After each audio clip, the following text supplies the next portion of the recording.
Greetings, adventurers, and well met, Master of Dungeons here on the Master of Dungeons Twitch channel, twitch.tv/the Master of Dungeons. It is Tuesday night. Yes, Tuesday night. Normally we're doing our Dungeons and Deliberations, but we've got a new program for you that we're going to be streaming here. Normally it will be the second and fourth Tuesday of the month. We are doing a special session 0, episode 0 tonight, as it were. The Nest of the Eldritch Eye, prequel to the Vecna Eve of Ruin adventure, which we're going to be beginning next week with episode 1 in the adventure proper, which releases on Roll20 and to the public next week. If you notice behind me over here, I did get my copy last Tuesday of the hardcover. If you did pre-order it online as well, you might have a copy of it in D&D Beyond already. But tonight we are going to be playing our episode 0, doing the prequel that's also available on D&D Beyond called Vecna, Nest of the Eldritch Eye. It's kind of a prequel, kind of a little bit of a just a kind of a step into what's happening. That's going to be happening in the hardcover itself. Not a whole bunch of tie-in, but it is a one-shot tonight. But we're going to introduce you to the players and the characters that they will be playing in Vecna Eve of Ruin. And then what we'll do afterwards is we'll have them, after they describe their character, I'll go ahead and ask them who they're playing tonight. Some of them are playing lower level versions. Just to let everyone know ahead of time. All of the characters that they'll be playing in Eve of Ruin, actually they've played in prior campaigns with me before. They all come from AL characters, AL games, but we are playing Vecna, Eve of Ruin, and Nest of the Eldritch Eye as homebrew rules. We're not playing AL, we're going to be playing some homebrew rules, having a little bit more expanse with it, a little bit more fun with it. The players don't have as much control over their characters. So we're going to hopefully have a little bit more fun with it and all of that. But each one of their characters that they're playing in Eve of Ruin, they have played. 5 of them played with us in Call of the Netherdeep. That takes place in Wildmount, and then one of the players is bringing their character over. You've actually probably seen them if you saw our penultimate and ultimate sessions of our Dragonlance Shadow, the Dragon Queen. One of those characters is coming back from that event. They did all de-level their characters down to level 10 to start next week, but tonight they're playing some level 3 characters. So let's go ahead and begin with Agnoth Sirius. Go ahead and let us know a little bit about yourself if you want to, a little bit about your character that you're going to be playing in the Eve of Ruin. Okay, hi, I'm Daniel.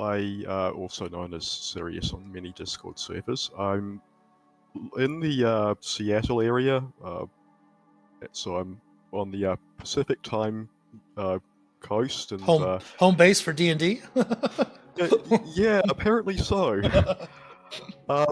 Yeah, so for Eve of Ruin, I'm going to be playing Agnoth, who is a character from the Call of the Netherdeep, or I originally played him for Call of the Netherdeep.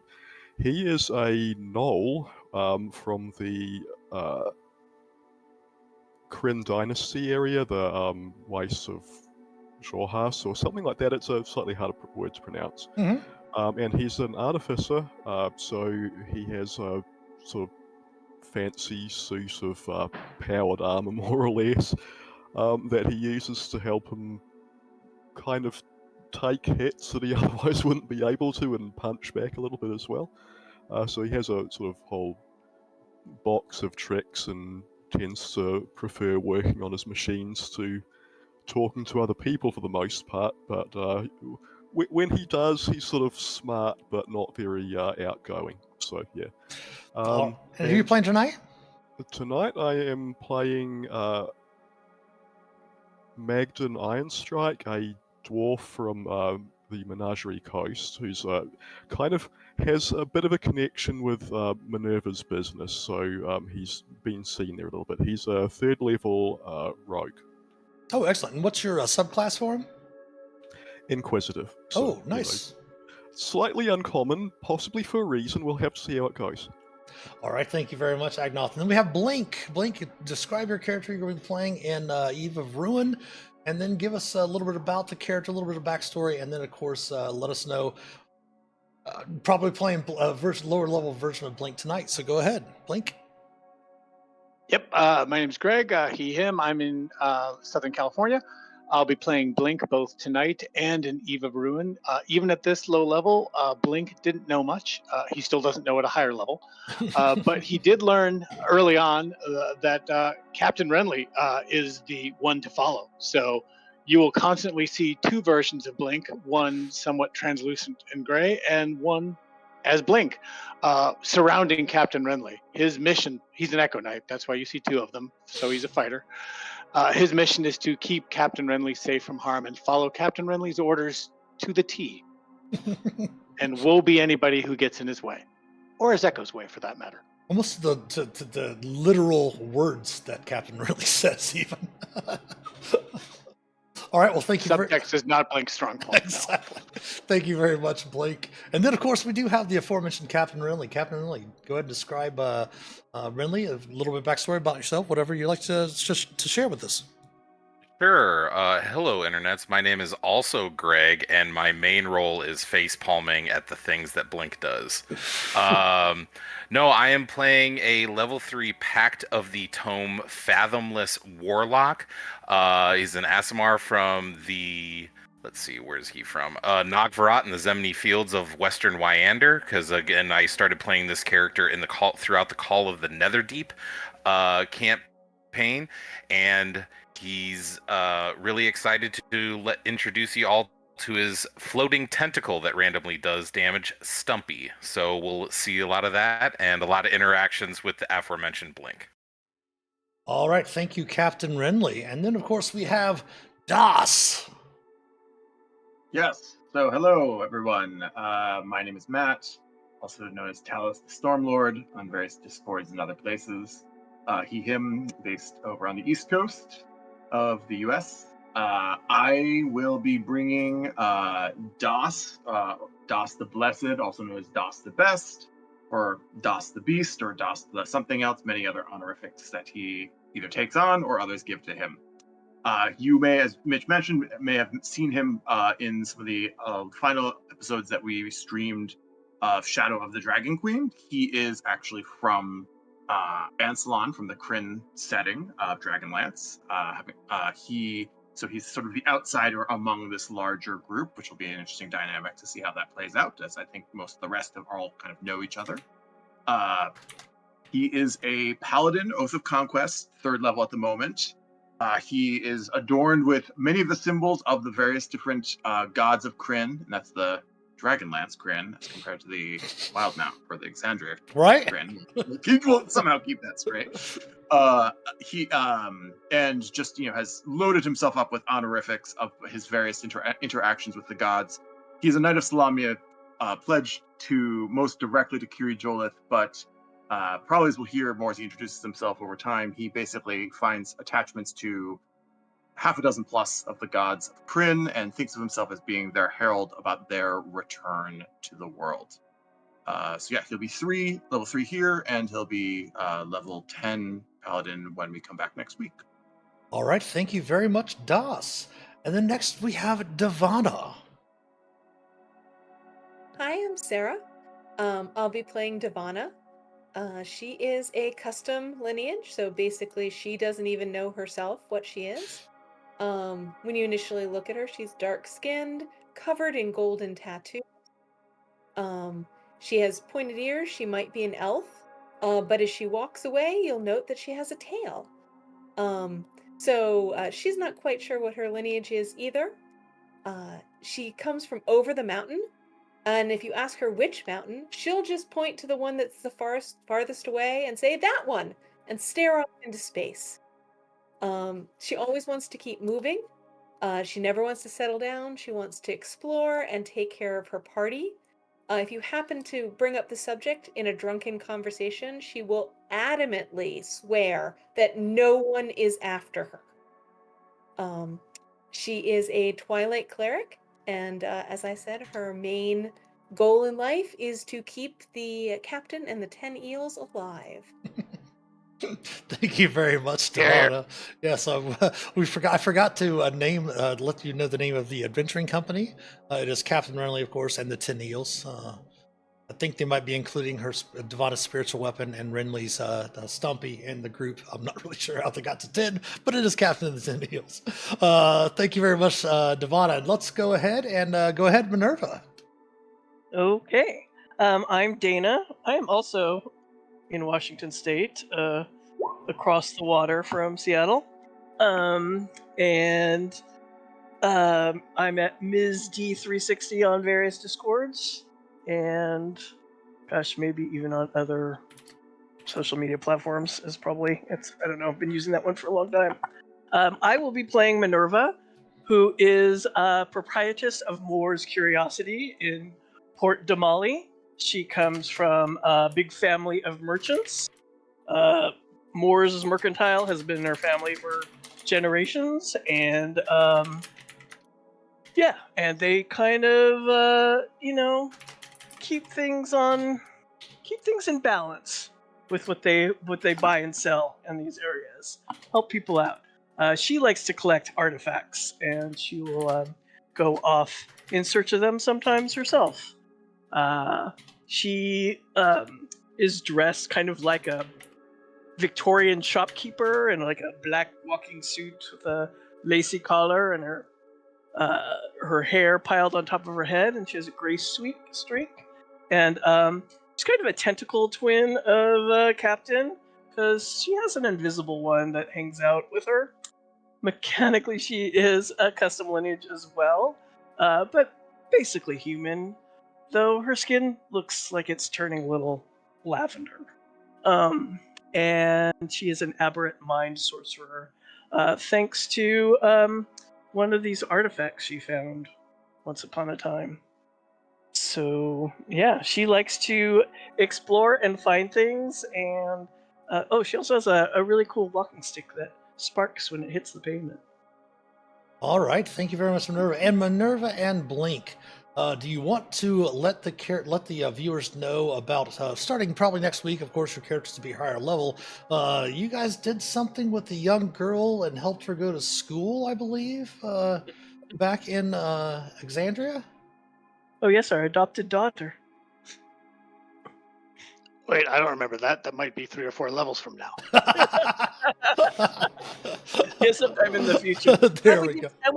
And we did save the world, like all of us from Call of the Nether Deep. That's true. And Doss did help save. Timey-wimey things are confusing even for me, much less Blink. All right, well, everyone go ahead and start with inspiration. Hello, Zargon. Welcome in to our episode 0 tonight of Vecna, Eve of Ruin, playing Vecna, Nest of the Eldritch Eye. Our characters, obviously, being from far realms, different from where you found yourselves over the past few weeks. Perhaps you are traveling upon the trail with your companions. Doss, you look about one morning, and you find, having awoken from camp, to find yourself in a strange land. The last you recall, you were outside of a city that was outside of a village that had been overran, and somehow you've awoken in this strange land. The other companions, you had found yourselves marching towards an area of an old ruins where the cataclysm had really kind of shaped and formed at this area of Bazazan, as you recall, heading in this direction. But you found yourselves on a trail in a strange world, a world that you've never recognized. Of course, the plants and trees look very similar to your home realm.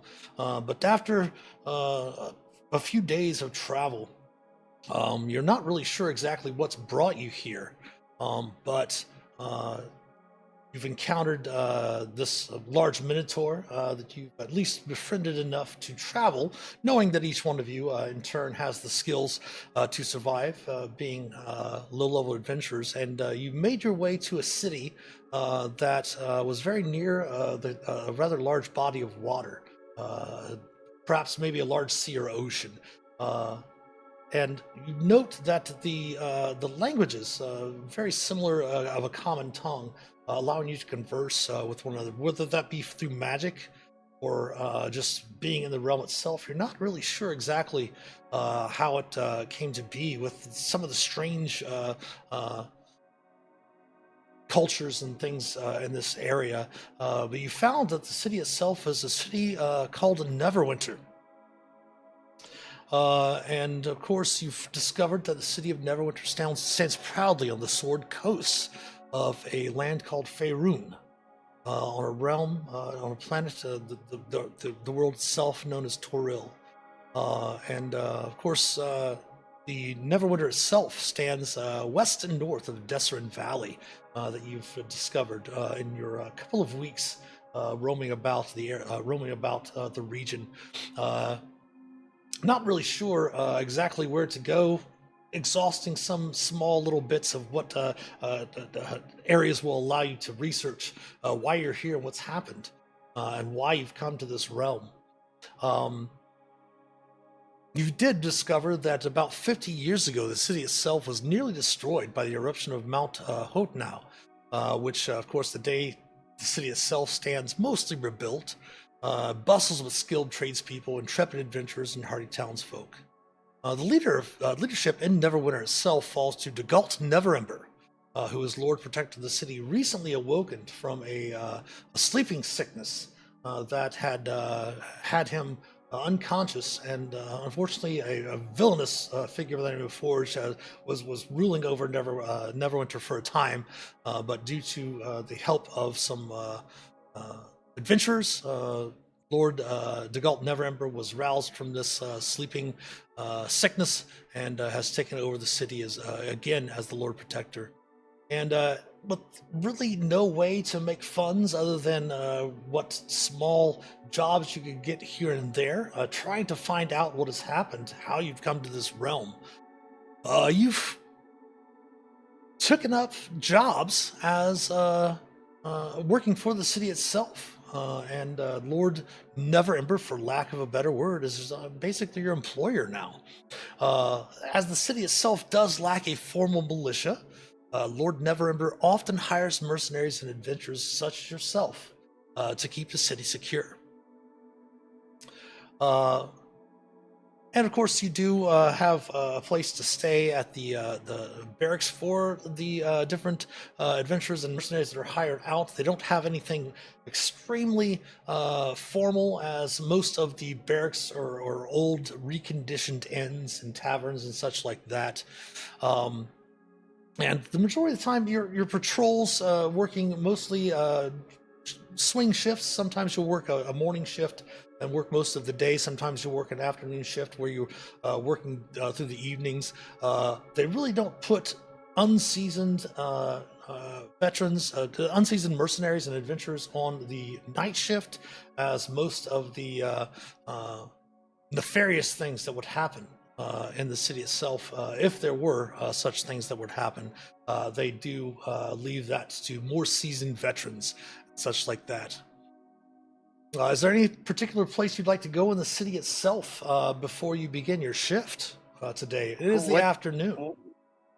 What's the weather like out on all our patrols? The weather itself is actually fairly close to almost. I would almost say in the heart of winter.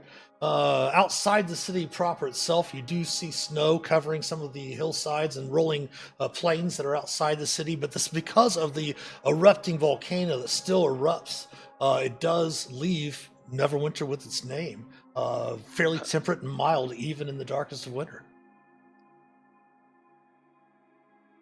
Blink is awfully confused by this. Not to mention the brand new strange world, right? Blink, But Blink, never, you look never like winter, but it's cold. Yeah, you look like you have a headache. Are you thinking again? What's going on? Well, it's never winter, but it's cold, and it's never ember, and we see all this volcano thing here.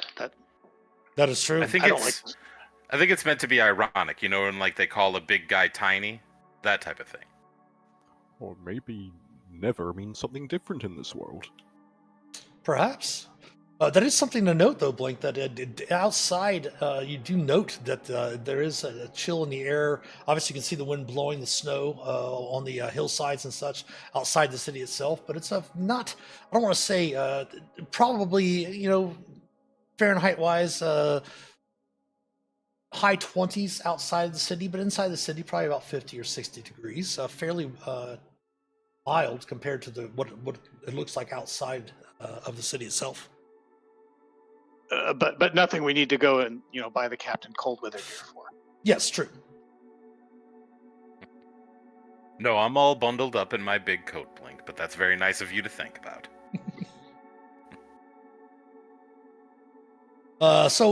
Making your way through the town, through the city itself, you've have made yourself familiar with the different bazaars, the different trades areas, different tradespeople and such like that.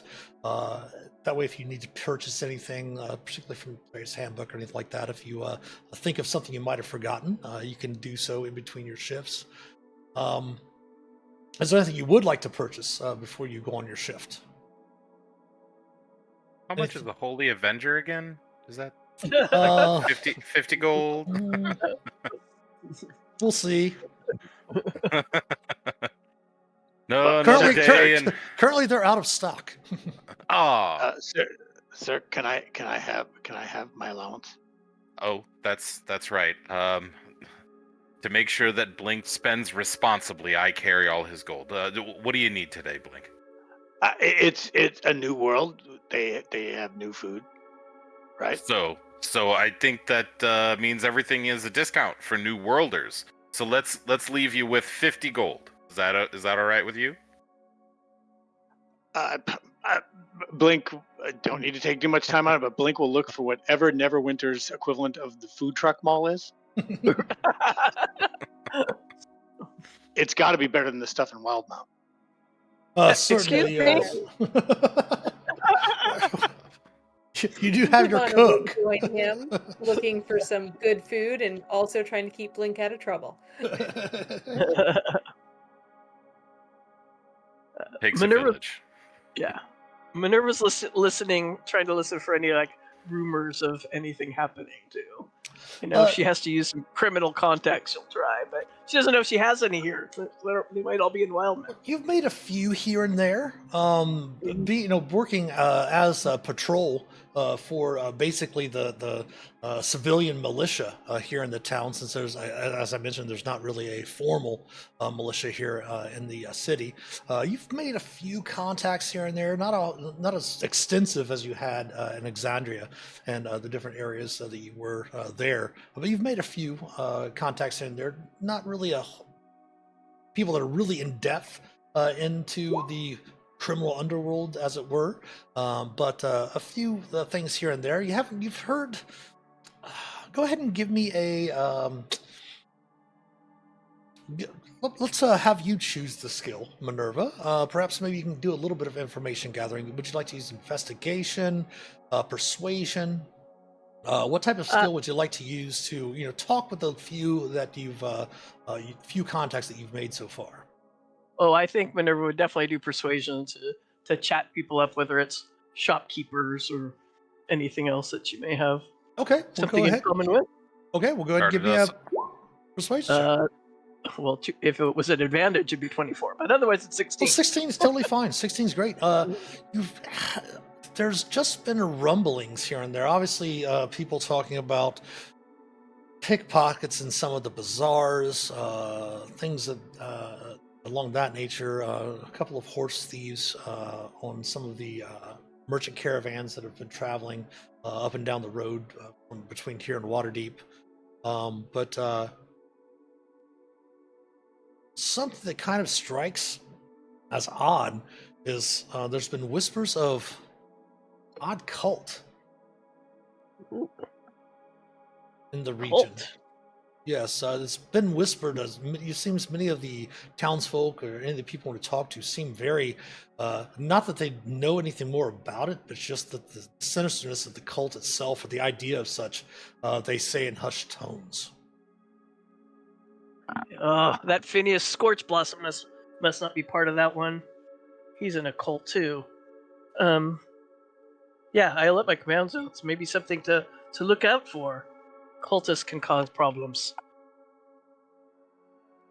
Feel like that needs to be crocheted on a pillow somewhere. Cultists cause problems. Coming to the Master of Dungeons merch store next week. That would be good. But is there anything to purchase? You want to purchase like healers kits or anything of that nature? Any spare weapons? Anything like that? I think he's telling us to buy a healer's kit.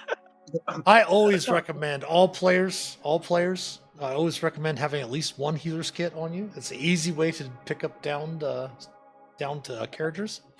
I will Your take the cleric healer's has a kit. healer's kit. I'm sure Devana has some, but yeah, I'll take one just because And Devana might go down. oh, they are only 5 gold. Yep, they're cheap. But you pick up down characters with your hands. Okay, healer's kit. And I'm Well, gonna say to Blake, I've got 10 gold, so I can use 5 of it for that as well, sure. I'm good. Sorry, Looking at Blake like, oh, go ahead. I did give Blink out of our level 10 money. That's what I was thinking about. But I'm sorry, Blink. I don't know. Maybe I can just give you 5 gold, and that'll be enough for random meat on a stick. Oh, completely enough for lots of food, lots of street food. That will be high quality. Whatever you say random goes, meat. sir. All right, so having made your purchases, you report to duty, and they do send you down around the area of an area between the merchant ward and the trades ward that kind of is very close to the docks. Patrolling just of course, starting your shift just after midday. Walking around patrolling. Everyone, go ahead and give me a perception check if they would, as you're patrolling your routes.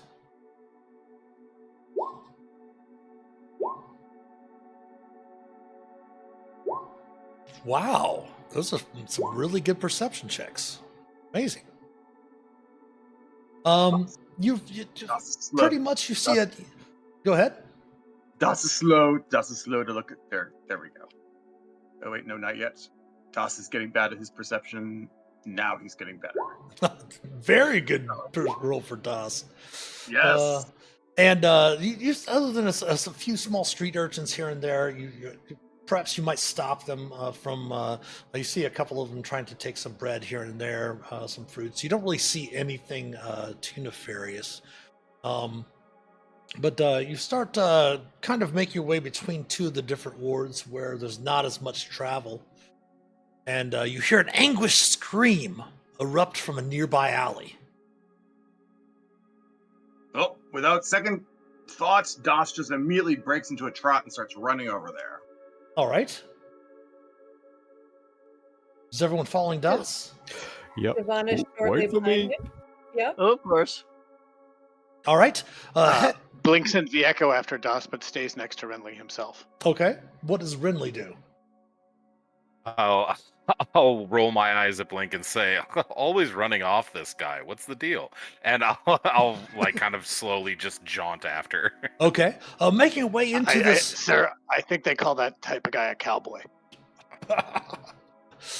Making The first of many. Making your way into the alley, you note the sound itself, Das, as you come around the corner, seems to come from a slender human woman clad in light leather armor, almost like a scout or an investigator. You see clutched in her arms the dead body of a human man, clad in a tattered gray robe. At first glance, you can definitely tell that the man and the woman bear a striking resemblance to one another. As you see that the woman is screaming and has finished screaming, and you see her sobbing a little bit, clutching the body of the dead man. Devon will instantly go down and examine the man to see if he's dead, or if a little cure wounds might help the situation. As you step over towards his body, Dovana, taking a few steps towards, you see the woman look up, tears streaming down her face, and you hear a dull thump on the ground as an object seems to roll out of the man's palm onto the ground in front of you. I think Minerva's tentacle would reach out and try and grab it. I mean, no one else sees her tentacle but her, but Okay. All right. mage So hand, Ivana basically. will step around that and continue her path to Sure. examine the man. okay. So first, Devonna, go ahead and give me a medicine check. Then you would. Sure.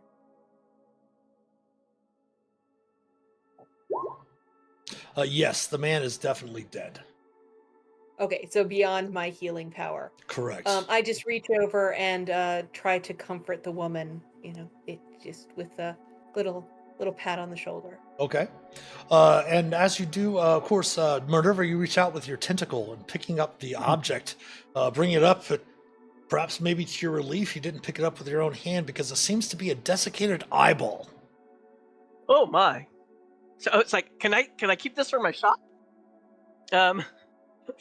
She'll pull out her wand and detect magic on it, because that's what she does. Or she'll like look at the person like, I'm sorry, does this belong to him? I didn't mean to. No, that's obviously that would probably be like as you mentioned. That is mostly Minerva's probably first response. Pulling out your wand, and you do note that the eyeball does reveal an aura of divination magic. Oh. And the woman looks up from the body, and she's kind of rocking back and forth with the Devana. Before she continues, is there anything Blink, Renly, or Magden, or Das would like to do? Das, was he like this when you got here? Of course not.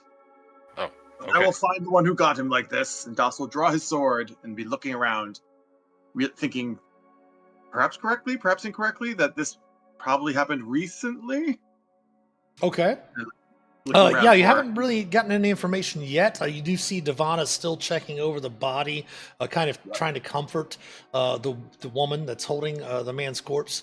And you see Minerva standing there with her kind of gotten used to her seeing floating objects around her in front of her as her tentacles examining them. And she seems to be examining something. As you get closer, you note that it's a desiccated eyeball. Does the dead person look like they're missing an eyeball? No.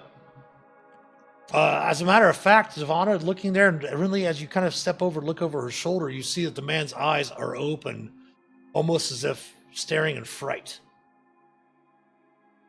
Seeming to perhaps maybe died of fright. My dear, dear sweet lady, I'm so sorry. My deepest condolences for your loss. You knew the deceased? Everyone, as she kind of looks up, and you've kind of gotten Das pulling your weapon, Blink obviously going right there with Renly. Magden, is there anything specific you'd like to do before she answers Renly? No, I'm just looking at the eyeball and back and forth between that and the deceased, and sort of saying to myself, why would he have something like this? Okay, everyone, go ahead and give if me she's a. really distraught, I will hand her one of my meat sticks that I got from the food truck. Excellent. Everyone, go ahead and give me a history check if you would. Oh goodness, great rolls. Nice. Minerva and Renly and Magden, you do recognize. I totally expected Das a history check for a natural 1 for a 0. Nice. You do recognize Magden, Renly, and Minerva. You do recognize that they are also mercenaries employed by Lord Neverember as investigators to patrol the city, very much like you are. And then their names kind of come to you as you recall when she speaks. She goes, "I'm Kavori. This man was my brother, Delvin." And you do recognize them both as Kavori and Delvin Fernhart, two members of the Watch, the civilian Watch, like you. Did you Go ahead. Did you see what happened? I did not. I came here to rendezvous with Devlin. My brother and I were tasked by Lord Neverember to investigate suspicious cult activity within the city. Devlin had told me that he had infiltrated a potential cult hideout. Oh. I just heard about these cults. They When cause trouble. arrived here at the rendezvous spot. I found him in this state. Do you happen to know where he was sent to look at the hideout? Turns out we have a similar job from our mutual employer. I do not. The only thing that I know is that is the only clue that I can see. And she kind of points up to the floating eyeball in front of Minerva. Well, I'll look at it closer. It literally is a desiccated eyeball. Again, from your detect magic, is still ongoing at the moment. It does radiate an aura of divination magic, but perhaps maybe with an identify spell, you might be able to reveal its function. Does anybody have that? Or perhaps, Magden, you might be able to perhaps maybe search the man to see if there's any other information on him.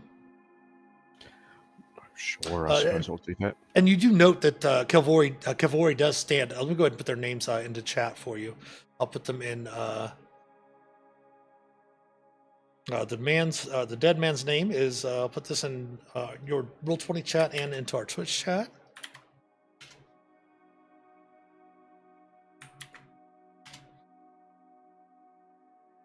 His sister's name is Kavori.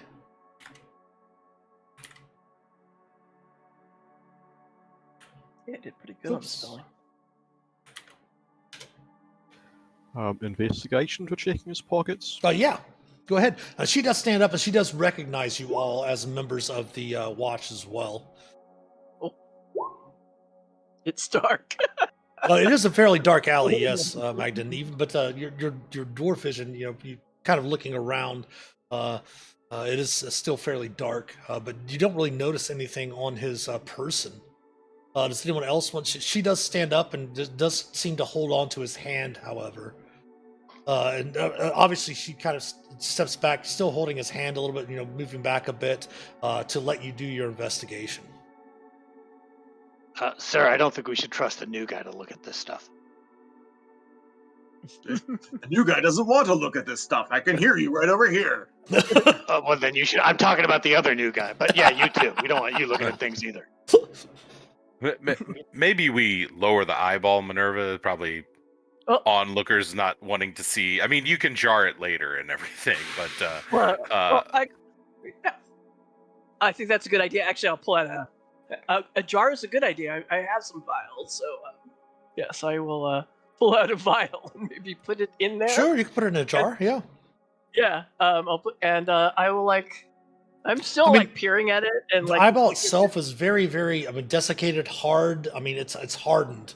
It looks to have perhaps maybe been once a real eye, but it's just so old and aged that it's hardened, almost petrified. Is it divination? Like following us everywhere we go, type of currently type of it's thing, just kind of rolling around on the bottom of a jar. Okay. Give me an insight check, though, Renly. Oh, of course, my strongest stat. I know. I'll give you a second. And Blink, give me an insight check as well. There we go. Oh, no He problem. finds the eyeball very jarring. Yeah. I would definitely, and if no one else was gonna check the body, I would double check pockets. Yeah, Blink and Especially Renly, you're sure that the eyeball is following Renly around. The rest of you can just see the eyeballs kind of rolling around in the jar, whatever. Yeah. Minerva manipulates and jostle it. But Blink, Renly, it is definitely following Renly around. Don't love that. Go ahead, Minerva. I smack the jar out of the air then. No. I won't let you. This is mine. Blink, down, boy. It's okay, Blink. And I sort of take a hanky out of my and wrap it around the jar so it's not as obvious that the eye is clearly following the captain. Sure. It was looking at Captain. Yeah, we fixed it. It's okay. But it was Minerva eyeballing can me. see the eye. It just can't see the captain anymore. Sure. But Minerva, as you mentioned, if you want to check the body yourself, Devana, if you want to give her assistance, you can roll with advantage, Minerva. Yeah, I will absolutely. Sure. That's a 16. Looking through, Magdan did give him a fairly good once over, but you happen to note there is a small secret linen sewn secret pocket inside the tattered gray robes. Oh, I know that Obviously, trick. yeah, obviously you couldn't fault Magdan for not finding it because it is fairly well concealed. But inside, you do note that there's a rather beaten up, torn piece of parchment. What is this? A secret note. I will try and read it. It has a simple phrase on it. Okay. And in common, it reads, Hail the Undying. I say, it says, Hail the Undying. As you say that, the eyeball in the, you note that the wrapping that Devana put around the jar starts to kind of glow. Ooh, take off the wrapping. It's glowing now. It is glowing with I the jump in front of Renly.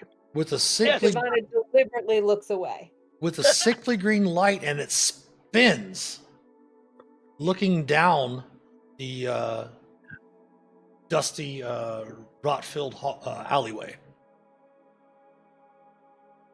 Wait, I'm sorry, just what? Down the hallway? It spins, looking down the alleyway towards the back of the alleyway. Ooh. I think that was the command word. Actually, in the direction of Das, as Das was heading back in that area to try to look around to see if he could find who might have perpetrated this crime. Well, I'll follow Das. I narrow guess my I'm eyes at fascinated. Das suspiciously. That's right, sir. Minerva's smirking and will follow the Minotaur because she likes Minotaurs. She's had them in her shop before. Why is the thing looking at me? That's what I'd like to know. You know. And could as you approach that area where Das is, with the jar and the eyeball in it, Minerva, you do note that it is actually not focused on Das, but it's actually focused on an area just beyond, on the other side of Das, as the withered eyeball kind of aims its empty gaze down the alley strewn with rubble. You see, as you're traveling down, you see kind of rats scurry between some of the old chunks of old stone and dusty crates around the area there. And at the back of the alley, you see a set of moldering wooden boards propped up against the wall.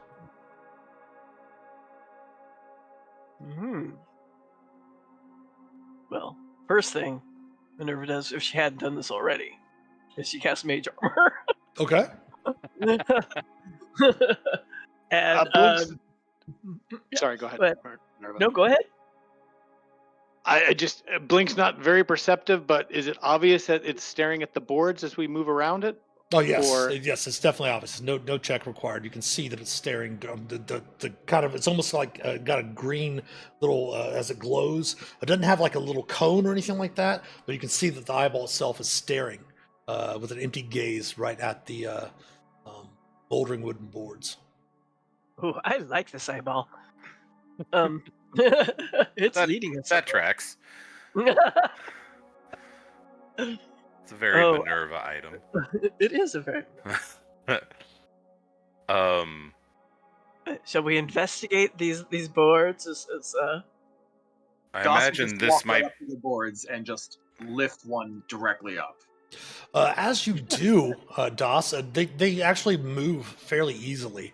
A couple of them, you note that many you would expect to have like rusted nails and such sticking out of them, but they seem to be picked clean, almost as if they were here to disguise something. And as you move them to the side, do note that they are propped up just enough to block a dark tunnel that leads down below the surface of the city.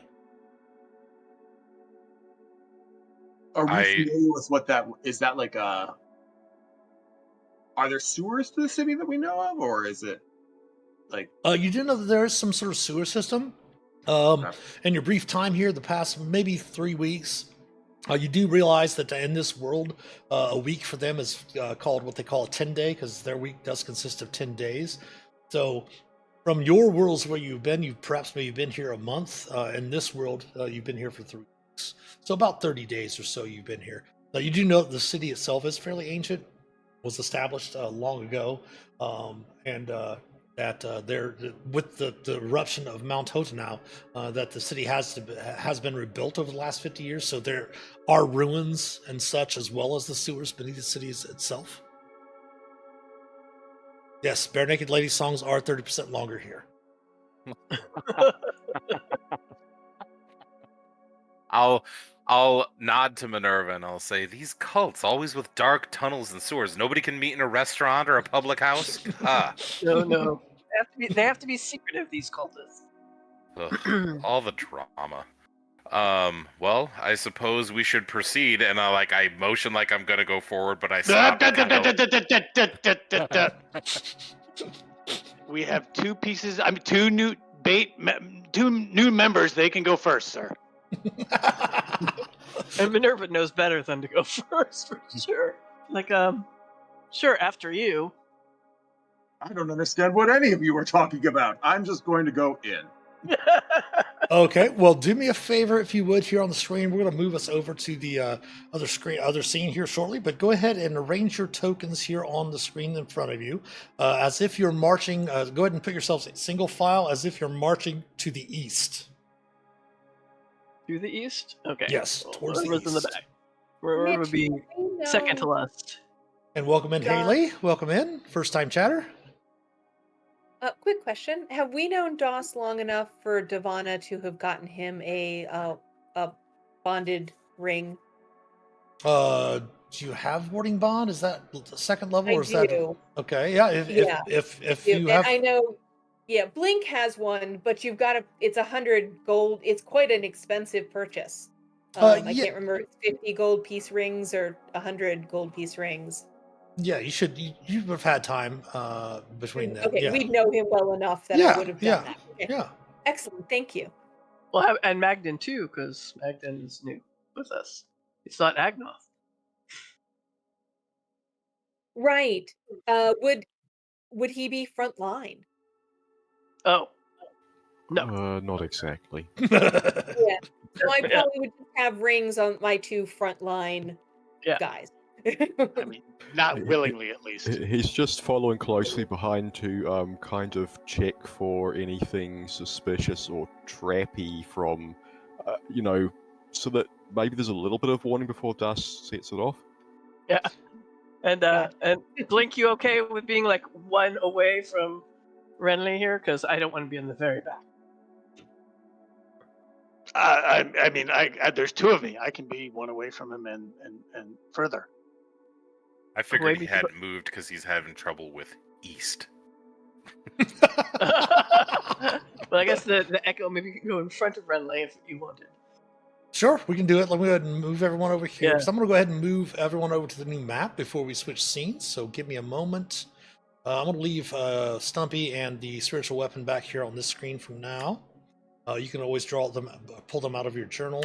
Once we get over there, let me move over to the other map.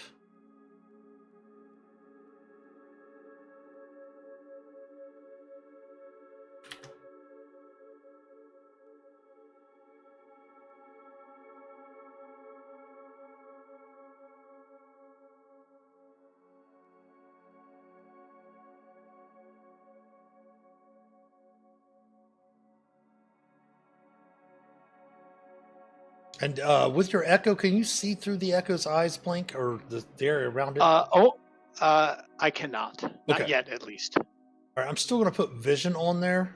Well, actually, we'll just since you pretty much have to put it in your vision, I'll go ahead and leave it where it is for right now. So let me go ahead and bring you all over to the map. Let me double check the vision before we head over there. Oops. Do I have vision on DOS? Do. What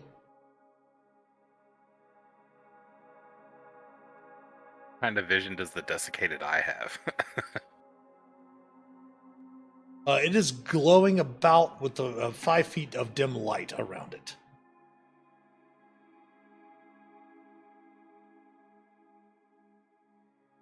All right, there we go. And let me check.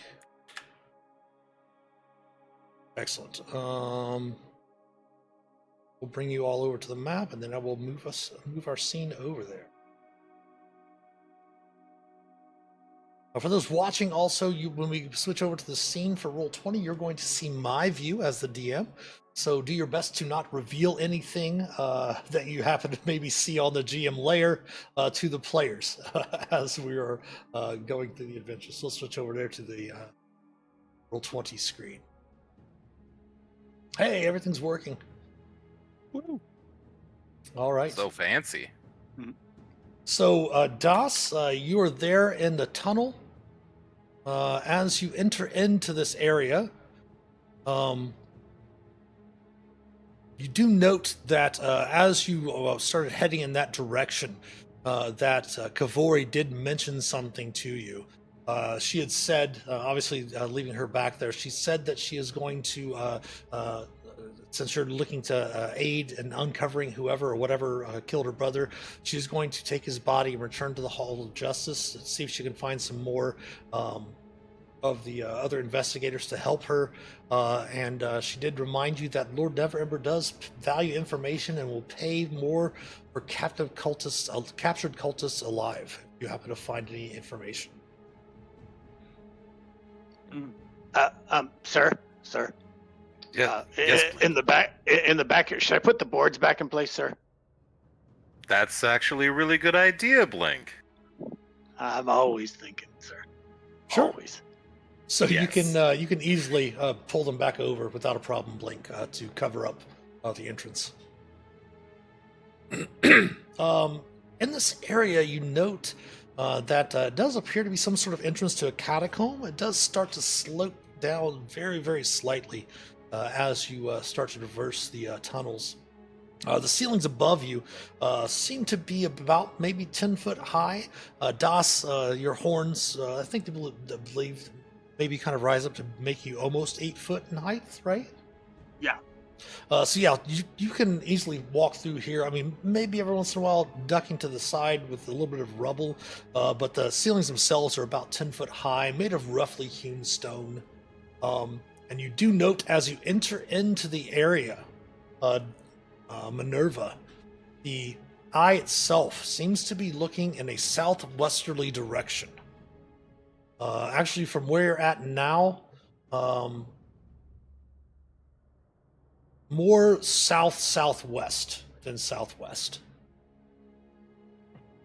I'll send that message up the chain about the right direction to go.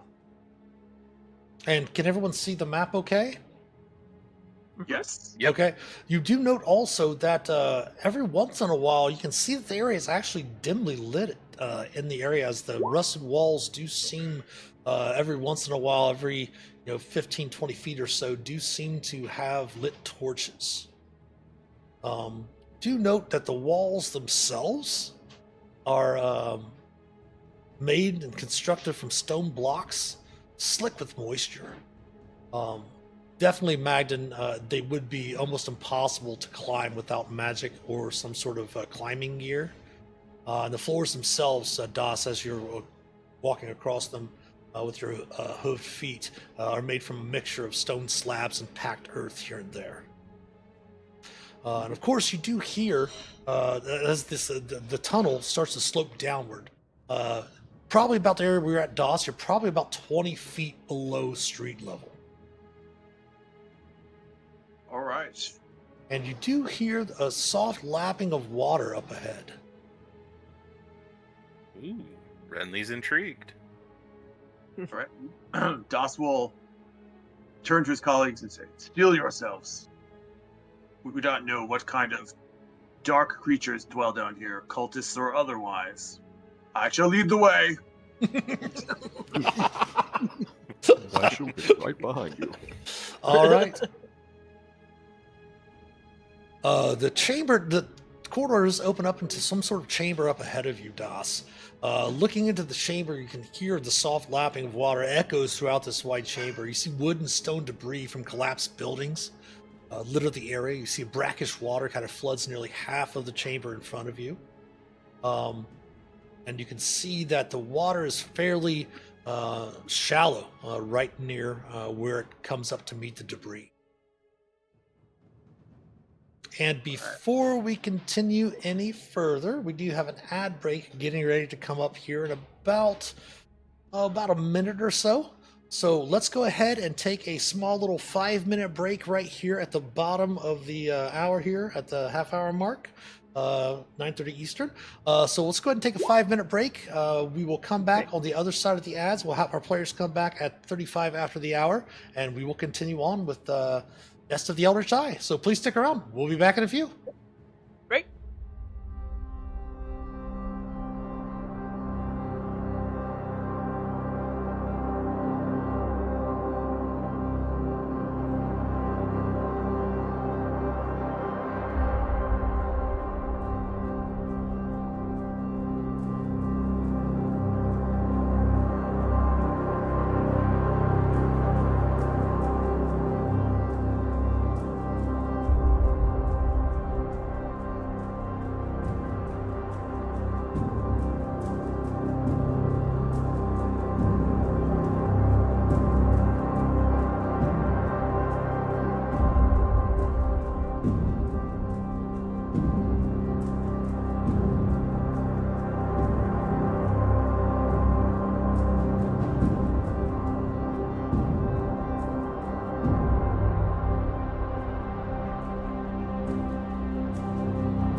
All right, welcome back on this side of the ad break.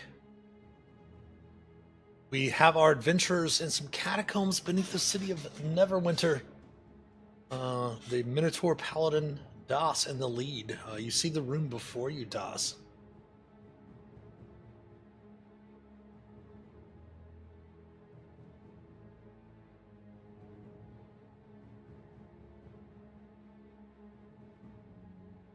Okay.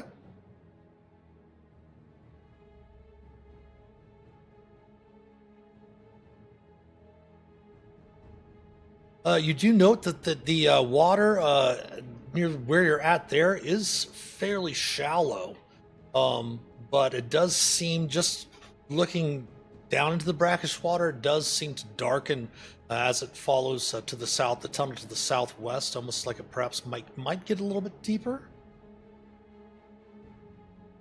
You do note that there is a number of wood, pieces of wood and such like that, many of them flat boards and things of that nature, and the debris from the falling buildings. Obviously, some of the buildings have been built on top of this rubble, probably some of the rubble from the erupting volcano in the past.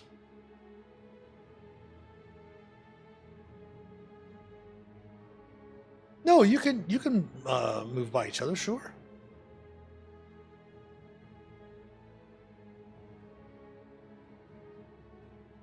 Yes, as you're walking, Minerva, you note that the eyeball turns in the jar and turns now as looking in a southwesterly direction. Instead of south-southwest, it's looking more southwest now. Perhaps.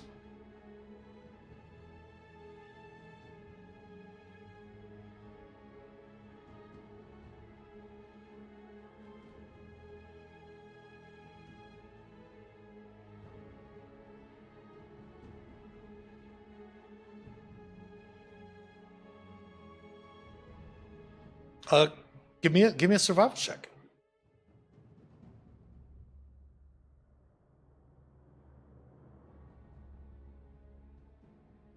Okay.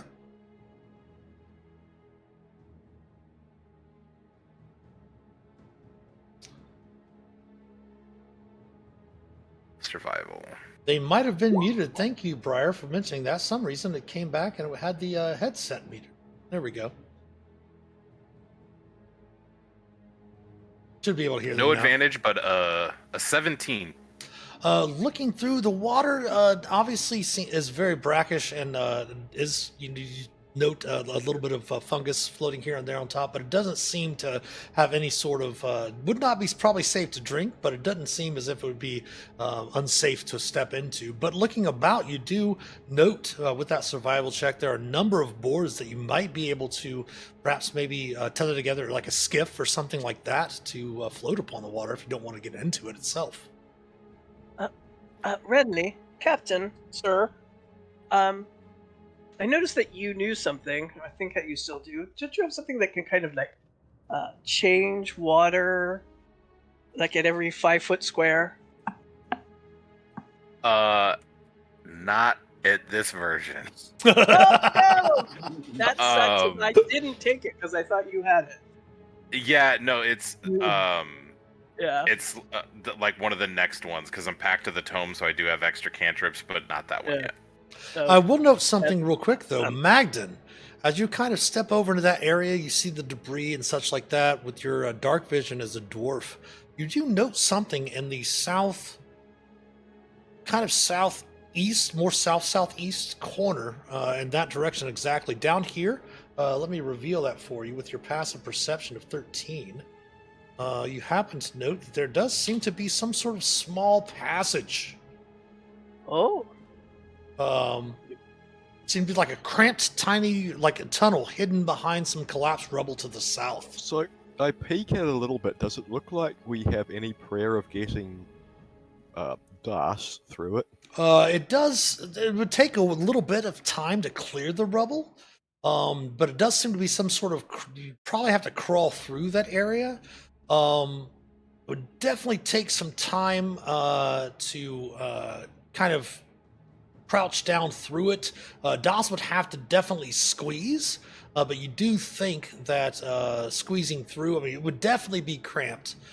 Smaller, creatures that might be small. I believe everyone's medium. Even you as a dwarf are medium, correct? You definitely have to squeeze through it, so you'd be obviously moving at half speed.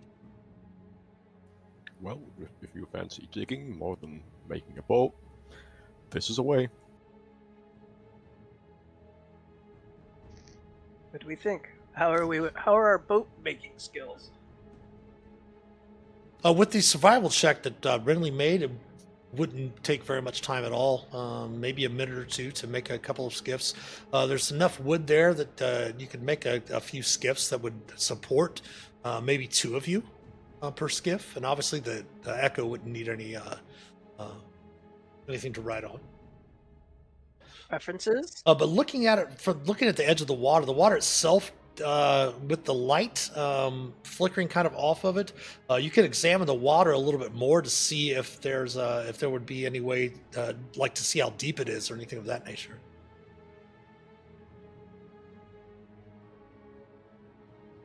If no one else I will. mean- Yeah, go ahead. I'm like, Renly's intrigued. I have a swimming speed. I love being in water. But I've learned my lessons about just jumping into random pools of water. So if I can investigate that at all, I would. Sure, give me a perception check. And again, seeing that he's looking closer, knowing his actions as a tight-knit group, I reach over and cast guidance on him. Okay. Always so nice of you, Devana. Thank you. Absolutely. And as I say that, I clearly am like, and by the way, what a wonderful time we're having here, and I'm not looking at the water at all. And then I go, yeah, it's deep. You can tell right where you're, right near the area where you're at. It's probably comes up to like a maybe middle of your boot. That's not too terribly deep at all. As Captain says, it's deep-ish, not too deep. I will that's what he's here for. I'll send the Echo out waiting. Okay. See if he pops, see how deep it gets for him. It's about maybe about a foot in depth, about right there. All right. Seems fine, sir. I like it. Blink, keep sending him. See if anything finds him tasty. Whatever you say, sir. Although at this level, I can't send him more than 30 feet away from him. About right there. It okay. Gets around about 2 feet deep. All right. The Echo can technically kind of float, but I want him on the ground to test depth for people. Sure. So. That's not 30 feet yet, but he's about at the range where I can't send him any further, or he will be in, 5 more feet? Mm-hmm. And about right there. That's as far as I could take him, sir. It goes to about 3 foot in depth right there. Maybe we start following him at a safe distance. I mean, we need to go that way, so as long as he's charting out a path, maybe we just start following the Echo. Point direction. Das, how are you on the water? Oh, it's fine. It won't even barely touch me. I love the water. I was a sailor. I was a pirate before I was a Knight of Solamnia. I am very excellent with water vehicles. Great. Or just one. Kind of better that than squeezing, right? Devana insight checks that whole I was a pirate before I was a paladin. Does that seem to check out? It checks out because Das was a pirate in Kren before he was a paladin. Yes. Yep. Devana's insight to the entire story apparently. Das, the pirate paladin. Just getting to know this new person in our group a little better. Yeah. Well, strategy-wise, do we follow this Echo thing, or do we try to squeeze in here? Which do we think is... Well, Das, I'd say that the eye is pointing a certain direction. The Echo's made it so far I'd rather you be able to move than be constrained in a tunnel if something happens to us and we need to take action or anything. So And- I say we stay out here and go across the water. And we can build the boat. It's not going to take us long. Yeah, be- pirate Mm-hmm. Pirate I'm happy King, you know how to make a skiff or a, dinghy or what do you call it? Boat.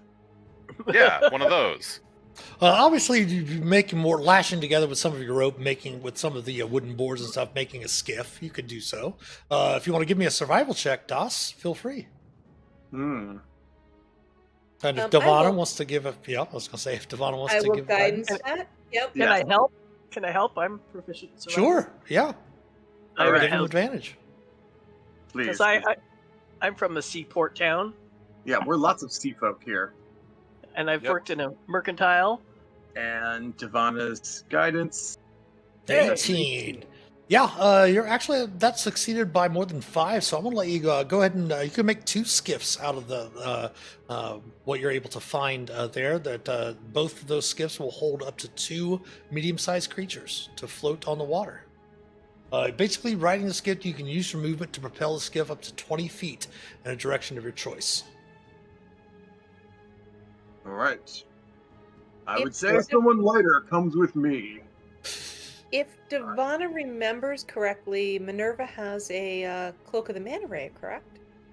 Not yet. Not yet. Ah, that's down with flashback. But Minerva already sent me a whisper. Yeah, I already did. I already asked. That was my heroic chronicle item. I got saved. Oh, was I it almost your drowned. heroic chronicle item? Yeah, it was the one Oh, I then- almost drowned. Then So- yes. Oh yes. If that was your heroic chronicle item, then sure, you can totally have that right now.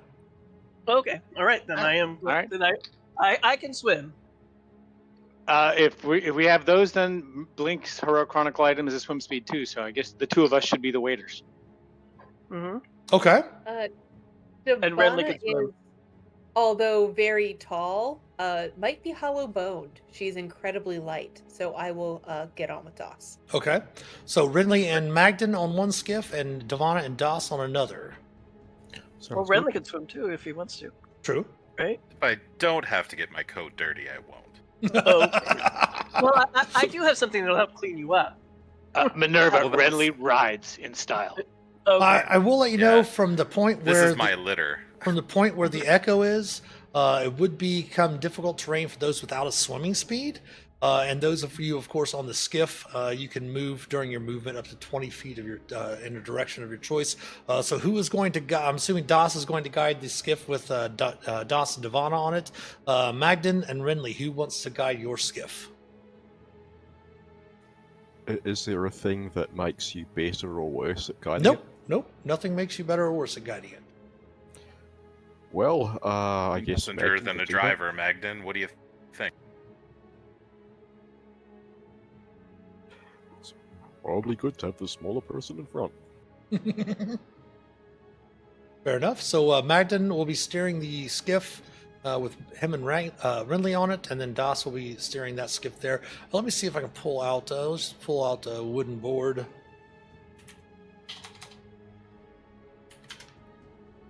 Probably have something from the web in here.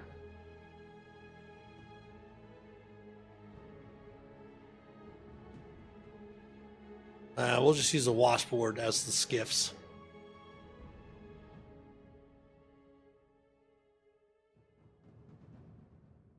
So we'll put this one over here. Just let me know where you want to move them to, and then we will move those, and we can change the direction and change your tokens. So we'll put Magden on this one. We'll move these to the back. Renly there. That's all. That's all you can build, big guy. What was that? What? Was that some snarky comment, Blink? I'm just amazed that there's a washboard token. That seems like very specific. It's yeah. There's lots of different It's things for from bards. the web. Yeah, for bards. Yeah, there you go. Das isn't much of a washer. Okay. right, so who's going to lead the way down there?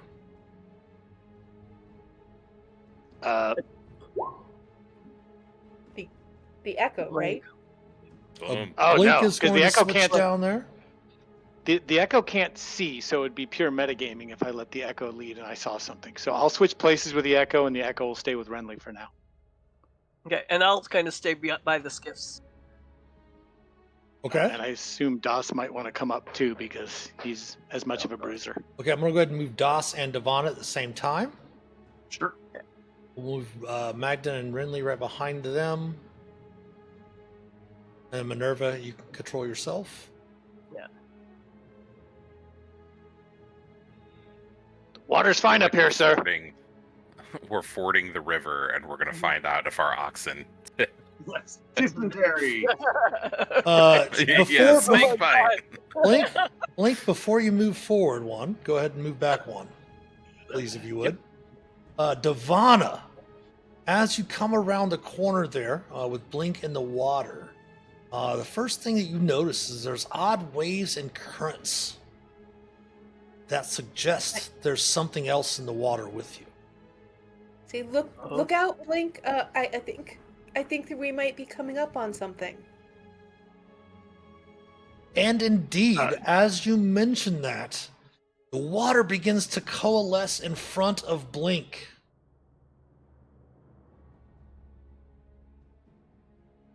Everyone but Devana, when you roll your initiative, you will be rolling at a disadvantage since none of you have a passive perception of 15 or higher. Right. Okay. So anyway, Minerva, if I was starting a cult, I would do. Oh, what's going on?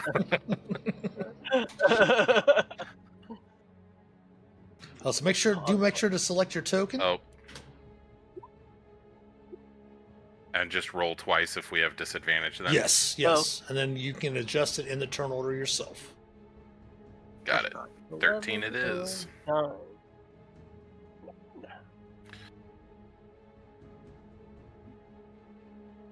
I would actually have advantage for Vigilant Blessing. Excellent. I have to adjust mine manually. For some reason, even though I have disadvantage selected, it said I had advantage. So hold on a second. I'll manually kick myself down. If you want to, what I always like to do when we're in Roll20, since we're all using Roll20 character sheets in the thing, and obviously this is also we like to talk about this being a learning stream as well, new players being welcome to ask questions and such. Go ahead and just always roll with advantage, and that way what will happen is that when we'll always take the left number of the two that you roll, and then if advantage or disadvantage applies, we will check the right number. Okay. It was that I had my weapon of warning still on this character sheet, even though I don't get it for another few levels. Gotcha. Sorry about that. No worries at all. All right, everyone's in there. Let me go ahead and roll the creature in there. And for some reason he's whispering. Let me go ahead and turn off his whispers.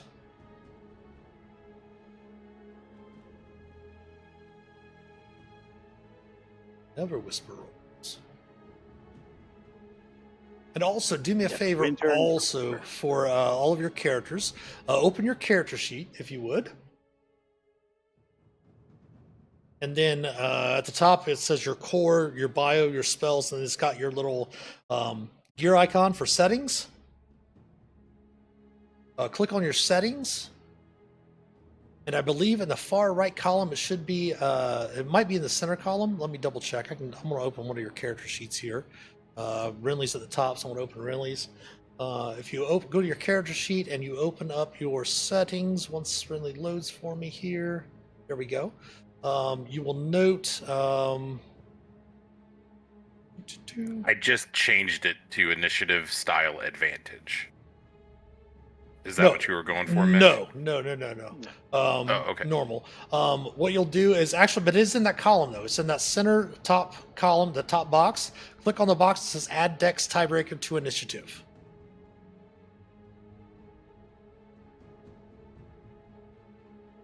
And then what you'll want to do is also in your settings there, go to where the far column where it says character sheet type PC, then right below it says roll queries. Then type in, make it say always roll advantage. What you have set up, Renly. Yeah, I wonder why it didn't roll initiative with advantage then. I'm not sure. That's very odd.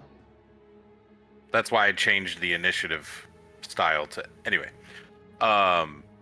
Thanks. Yeah, no worries. All right, so the creature is in. Let me go ahead and adjust the. This is top of round one. Devana, you are the first, obviously having the highest perception. You're the first to react. You do see the creature. Let's go ahead and we're just going to help out a little bit with just a little bit more sight here. If anyone wants to move, moved too far. There we go. Really off of the boat. Oops. Minerva. There we go. If you get off of the boat, you will have will just be difficult terrain unless you have a swimming speed. If you have a swimming speed, it is not difficult terrain. So Devana, you're the first to go. Is Devana able to step on the boat here, or is this a wall? It is a wall there, but if you want to step down here, you can step over there. It's fine. You're going to see outside the wall a little bit. My apologies, but no, I was just going to step onto dry ground, so I'll go back to where I was if I can't step onto sure. dry ground. Yeah, there's no dry ground here at all. Okay. Yeah. She will lean past Doss and cast Warding Bond on Blink. Okay. You should both have on your token markers on your tokens. You should have your Warding Bond. Should have the two little rings interconnected. Everything is in alphabetical order there. I would also note in your journals, if you do have a question about conditions, I did add some condition handouts that are, you can obviously search those up in the compendium. I put them actually in handouts in your journals in all my rooms now to make it easier for you to find what the conditions do. Plus, it also gives you the token marker for that condition as well. Blink feels the energy suffuse him and sticks his tongue out at Doss. All right, anything else for Devana? No, I'm gonna just hang back. I don't want to pull out any of my bigger cards until I know how powerful this is. Okay. So that will be my turn. Magden, you're up. You do have vision on the creature from on the skiff where you stand. Okay, I would like to use insightful fighting Okay. bonus action as a bonus action to attempt to get advantage on it. Does that require it? Is that Oh, I have to make an insight check against it, contested by its deception check. Okay, let's see how this goes. All right, so it's going to attempt a deception check. And I don't think I have advantage on that, so I fail and I don't get advantage. All right. And that means I probably cannot use sneak attack because it knows we're here. I don't have anyone next to it, so it's just going to be a simple attack. All right. Still going to use my short bow +1 though. All right. Fire away. And miss away too. I'm pretty sure no 8 one has an will AC that miss. Yes, an 8 will miss. Other than breaking up drunken tavern brawls with this group, this is the first really test of your mettle with these companions in battle. Perhaps maybe a bit shaky. Also, being on the skiff floating on the water, your arrow does sail. Perhaps you see the creature made of water kind of its amorphous form kind of shape and reshape. Causing the arrows to miss. Any movement that you would like to make? No. This is. I'd rather be on the boat than off it. All right, Renly, you are up. Renly will say, "Blink, that's not the kind of water I want to be in," and will aim his hand out and gonna send out a custom Eldritch Blast, which is called Hadal's Ichor. A 13 will strike. Woo! With my agonizing blast, that's going to be a 13 damage. Ooh. You can't see the creature's hit point bar, correct? Yeah, but it's like in shadow, True, so I true, can't see true. the length of As, it. as long as you can see the bar, that's to make sure you can see the bar. Yeah, Even in a flashback, sir, you're amazing. yeah. I'm gonna keep Stumpy for potential later needs, and am just gonna end my turn there, still on the boat. All right. The creature is up. It does slosh through the water, of course, up to Blink. Oops. Didn't want to do that.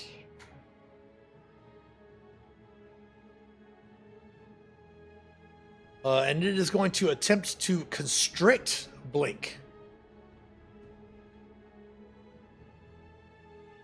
The AC of 24 Yep, that hits. for 11 bludgeoning. And then you are grappled. And you are already 5 feet to the creature. Mhm. Until the grapple ends, you are restrained, and the water weird is going to try to drown you. Mitch, which way should we split that damage with the 11? It would just be halved, so you would take 5. 5? Okay. And Blake would take 6. All right, the creature is finished. Das, you are up. All right. So you said that I can basically move the skiff up to 20 feet as my movement, basically? Is that? Yeah. So, Devana, we're going for a ride. Can Devana sort of fit into this space Sure behind can. me so I can move Yep. here? Yeah, so I will kind of move. I can move myself up. There we go. There we go. Thank you. And we'll just with little to do, just swing. Das will brandish his longsword, have his shield out in front of him, and just swing straight at the creature. All right, swing away. Oof. Perhaps it That might would be be the a miss. shaky skiff beneath your feet, beneath your hooves, I should say. But you do swing out, and again, very similar to what Magden saw, the creature's amorphous body kind of shifts and moves, and your blade just slices through the air, right through the creature as it changes the shape of its body. Anything else for Das? No, that's what I'm going to do for the moment. All right, Minerva. Wait, I have to double check one thing. Yes. Okay. I'm feeling it's water. And this is true, but she's feeling fire is not the best option. She is going to mind sliver it. She can see it, right? Like I can see. Yeah, if you can see it, you can fire at it. All right. So Yep, you have vision. intelligence save for 1 second, but we'll see. Attempting its intelligence save. It will fail, taking a point of psychic damage, and then it has a minus, D4? Minus D4 for this save on a tentacle show. All right. So Attempting its strength save. Minus a D4. mhm. Oh, And so I'm hoping that pushes it 5 feet back and releases Blink. that will definitely, with a save of a 0, it will push it back 5 feet, breaking the grapple on Blink. Forced movement All right. does break grapples for those watching. Don't say I don't take care of you, Blink. I don't. Never mind. Anything else for Minerva? That's it. I'm going to just stay where I am. All right, Blink, you are up. Okay. I'm going to step forward and take a swing. And Oh, crit. yes. And crit. Now that is just a normal greatsword, correct? Yeah, normal greatsword. I did not take the +1 because No problem. You I didn't- do note that the creature is resistant to the damage. So it's going to take 7 from the sword itself, and then just 1. Oops, from the crit. Fair enough. With my bonus action, I will move my. Well, summon a new echo, I guess is how I have to do it. Okay. I think he's in the wall, so I can't move him, but I just want to put him on the other side of the. I think he's Water under thing. Devana. There we go. Where do you want to put him? Just on the other side of the echo. There we go. On the Right other there? side of the Yeah, on the other side of the water thing. Yes, please. Okay. Yeah, that's it. The creature you note, Blink. No, you don't, because your passive perception. Oh, your passive perception is 11. No, actually, your passive perception is 11. You note that the creature does seem to almost have some sort of concern about your echo being right behind it. Devana, back around the top of round 2. You're up.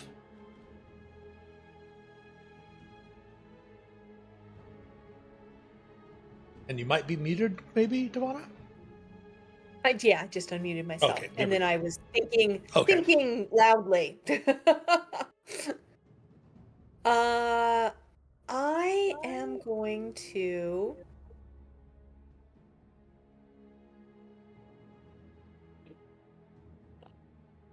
I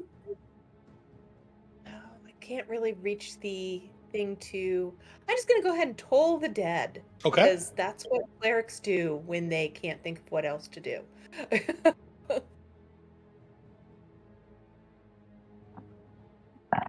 Attempting didn't. its saving Yeah, throw. he needs to pull it. Yes. Wisdom save. It will fail. It is Nice. wounded, so go ahead and roll me a die 12. Back-to-back ones on its saves.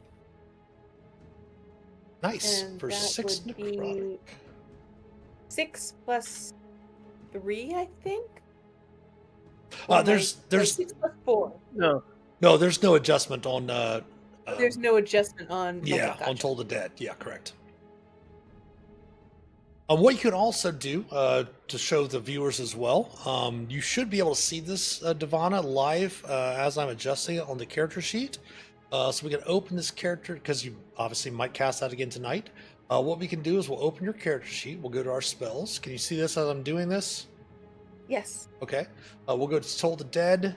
We'll go to Info. We'll hit that little I button. And then we'll open up the settings for it. Okay. Now what we're going to do is instead of a spell card, because right now the output is going to put it out as a spell card in the chat, we want to turn it to an attack. All right. But what it's going to do is going to make it now turn on. It's going to roll an attack roll, but not roll an attack roll, but actually, hey, make this save. So we're actually going to turn the spell description on, so that way it will show everything that was in the spell. And then the damage type, we're going to come up here. The first damage we're going to put in is 1d8. We're going to put in necrotic. And then for damage type 2, we're going to put 1d12.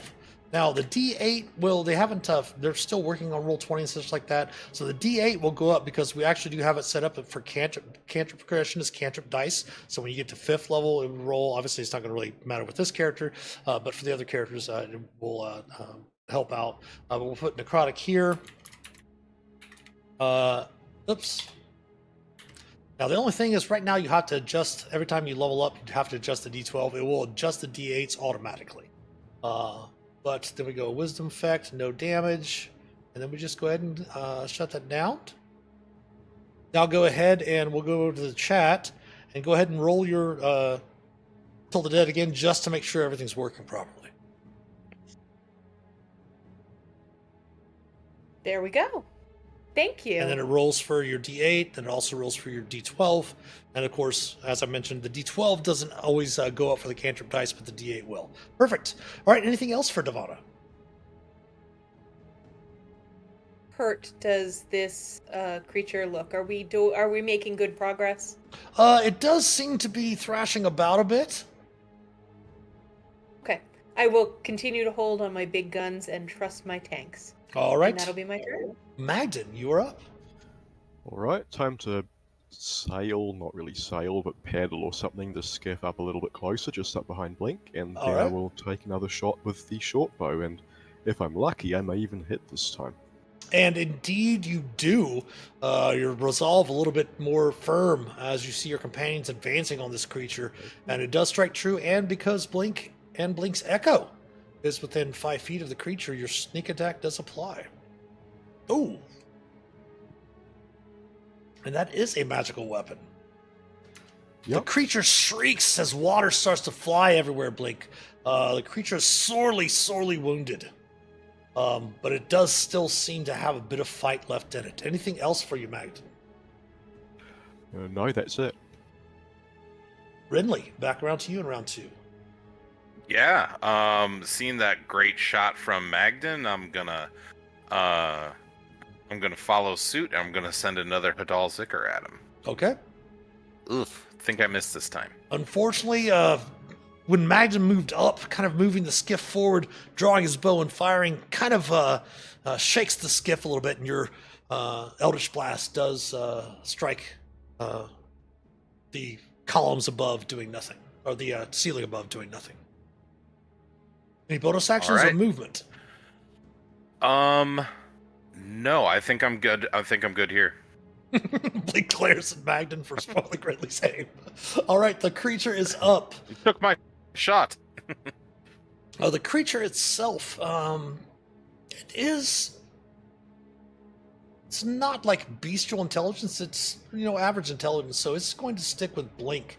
It is a bit concerned, it does seem, with the echo behind it, but it is going to go ahead and attack Blink with its Constrict. An AC of 22, which hits. will do 8 bludgeoning to Blink. I'm sorry.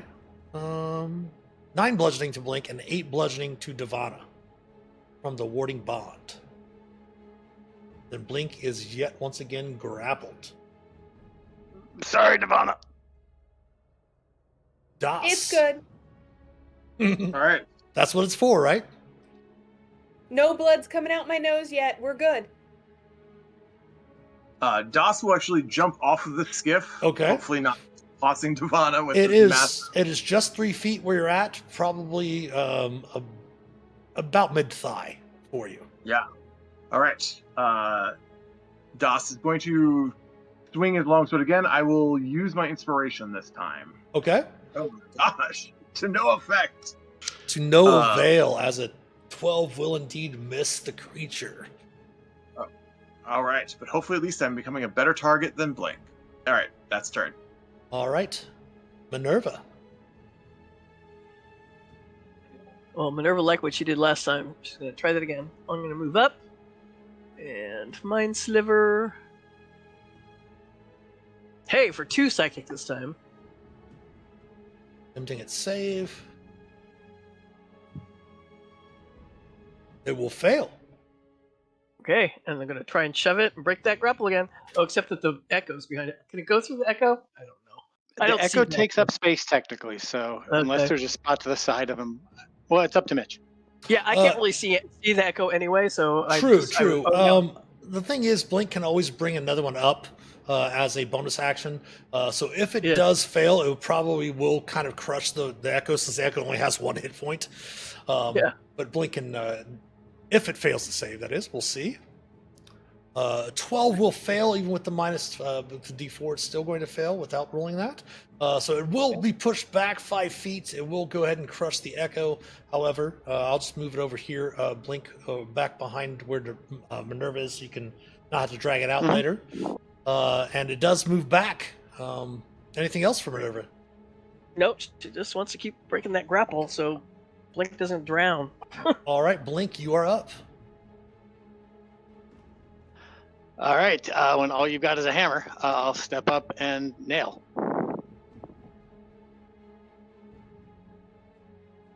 I don't have advantage though. A so 12 no, I will will not. unfortunately miss.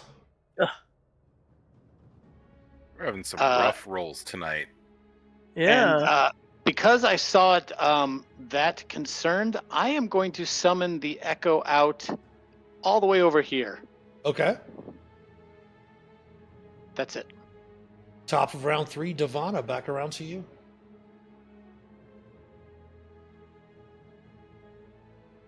I was pretty happy with Toll the Dead, so I will go ahead and do that again, especially now since we've got it all set up nice.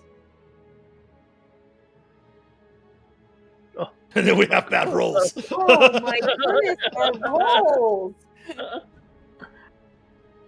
Don't forget, you all should have a wonderful emote, and it makes it save. I mean, that's like the bell on a little tricycle. Don't forget, you should have Nice. in your collections. You should have a macro that does say change dice. Feel free to use that whenever you want to. You didn't Such a tragedy. import it you can over take to one this room, damage. did you? Oh, it's here.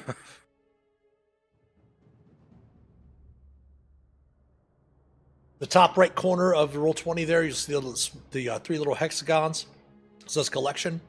If you click on that, it'll show you a bunch of the macros I brought over for everyone. Oh, I gotta put those. I did create a resource Roll20 room that has all of the things that I add to every single room, whether it be homebrew or Adventurers League, organized play. That way, next week when we get Eve of Ruin goes live for Roll20, I'll be able to open that room, create that base room, throw in all of the resources, all of our spell templates, and all of that, and be ready to go. Hopefully, we will be ready to go next Tuesday night for episode 1 instead of episode 0. So anything else for Devana? I think she still thinks we're taking this guy down pretty Okay. heartily.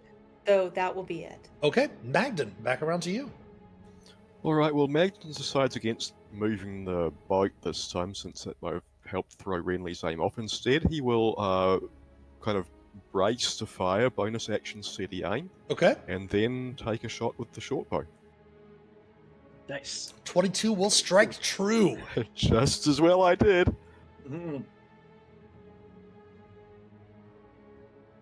I have to hit this before I do that. There we go for 10 points. The creature is definitely flailing in front of you, Blink. Not much fight left in it, but still a little bit. That was bonus action, no movement, and action. That is the That's end of right. Magden's turn. Renly, you are up. Take it down, Captain. Huh? And I fire, and we'll see if that works. It hits! Yeah, all right. Hadal Zikr goes splashing in for 7 points of damage. And the creature dissipates into the water, taking you out of combat. Going back to the water. I knew you could do it, To sir. the water from whence it came. Yeah. And let me go ahead and move Devana a little bit forward. That way she has control of her token. It is not in the wall. There we go. So you are now out of combat. You do note where you stand right now, Blink.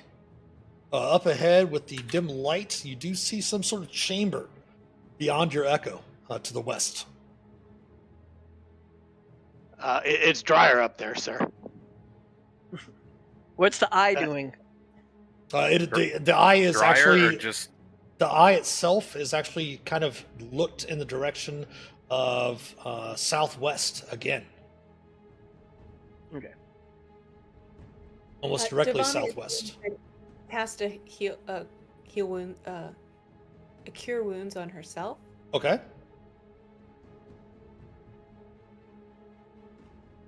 Yeah. I don't like to say much on that, Devana, but Oh, nice. thank you. Good roll. That gets her all the way back up, and I'm gonna gesture to Blink. Step back, Blink. Let me touch you. Sir? it's okay. You need to see the doctor sometimes. If you say And so, I sir. will also cure wound on him. Okay. Not for quite as much, but that should be No. good for us into the next battle. Thanks, Doc. That's much better. All right, And forward we go. Actually, in all seriousness, that was 2 hard hits for level 3. Blink might not have lasted without the warding bond, so thank you. Yeah, we would have been Right. down. Yep. That's a lot of Yep. damage. Yeah. That's I the was whiplash looking and of I was like, going. oh, why didn't I take a oh shoot, I forget what it's called, where I can even raise your AC more. But I didn't memorize it Shield of tonight. Faith. Shield of Faith. Shield of Faith. Yeah, I gotta remember to take that. And for Or those watching rather- too, if you're a new player, the cool thing about playing a cleric or a druid even, you have access to all the spells that your class has. You just have to prepare whichever ones you want to prepare in the morning. So if Devana wanted to tomorrow morning, after a long rest, she could prepare a Shield of Faith in place of one of her other first level spells. I mutter that loudly and hope that one of my team members will remind me. Minerva I jots step it down. back on the boat Okay. so that Doc can get back on the boat with me. Okay. So let's go ahead and to help out move things up a little bit, let's go ahead and move. We're going to worry about moving the skiff, so we'll put Blink up here with your Echo Blink. We'll put Magden and Renly up here. Then we'll put Minerva down here. Just moving my echo to avoid congestion. Sure, no problem. Blink, once you get up into this room, and Das, you can, if you want to step forward, you can step into the room just a little bit if you want to. Glossy urns and cindery boxes line the walls of this vaulted rotunda. Drifting in the center of the room above a drain is a ghostly, transparent humanoid figure. The figure's clad in plate armor. Where its head should be, there is instead a featureless, luminescent orb.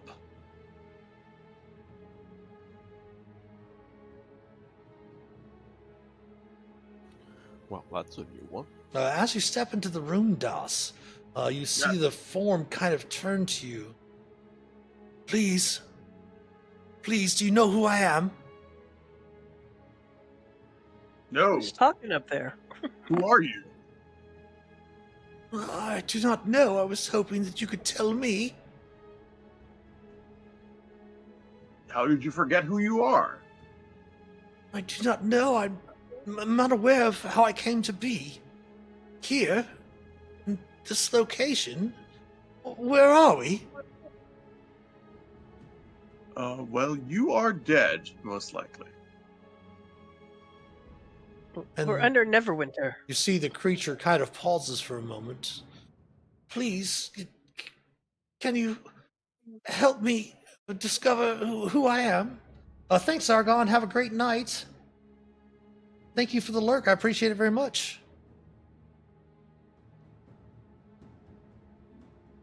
And the ghost says, please, I beseech ye, help me to recover who I am. Well, Can we Vana can do try.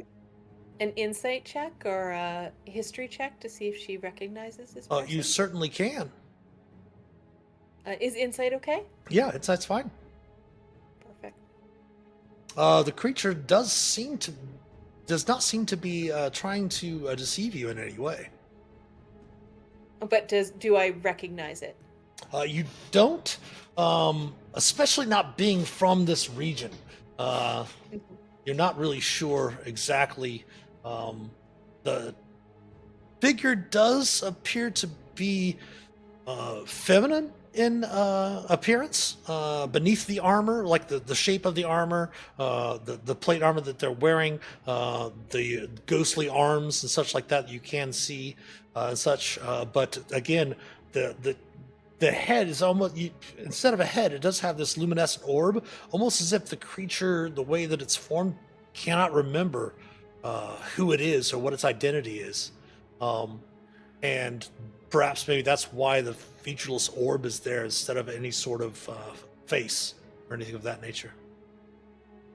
Since there's no fate anything, can we go like Carmen San Diego? Are there other identifiable marks or anything on their person? The plate armor is fairly intricate. But again, if you want to make a history check, you can. If you roll high enough, perhaps you might have heard something or seen something in the city of Neverwinter since you've been here the past 3 weeks. Can Minerva make one That's too? worth. Certainly. That's worth a shot.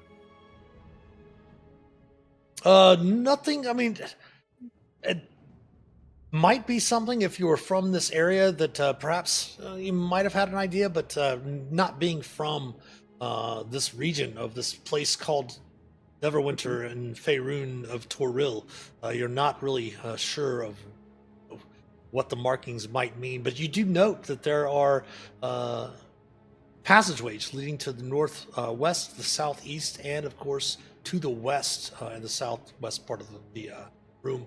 And I would also note, Minerva, that the eye is pointing directly south. Directly south. Directly south. So maybe to whatever this is there? That passage, possibly. It's actually, you can note, but go ahead and actually, it's still continuing to point directly south, like directly here. Okay. All right. Well, before I let everyone know, but before I'm like, do you know how long you've been here? To the ghostly figure. Do not remember anything. The blank slate. Are you in any pain? I don't feel any pain, no. Okay, that's good. Are there any maker's marks on the armor? There appears to be no bourbon in the room at all. Yeah, good. But no, not that you can see. So again, it is a ghostly form of this armor. How many fingers am I holding up? Right.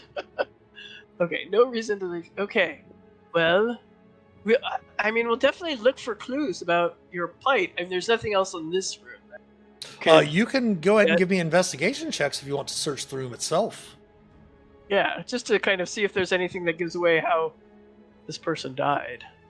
Who's our best investigator? I will give them guidance. I think Magden and Minerva are pretty close. I mean, you can also assist one another, Magden and Minerva, if you want to as well, for investigation purposes also. I will go ahead and put guidance on Magden. Well, he already went and got 20. Yeah, rolled pretty well. Yeah, great checks. Yes. Looking about all around the area of this rotunda itself, the grate that is standing over all its stuff, the debris, the corners along the walls and stuff, you do not find any clues at all related to perhaps what the identity of this creature would be. But I guess the question is, do we want to look in these other rooms before heading the way the eye tells us to or not? Maybe that helps this ghostly figure. If you want to give me insight checks, you can, or let's go ahead and blink. What were you going to say? Why doesn't the ghost just lead us into one of these rooms?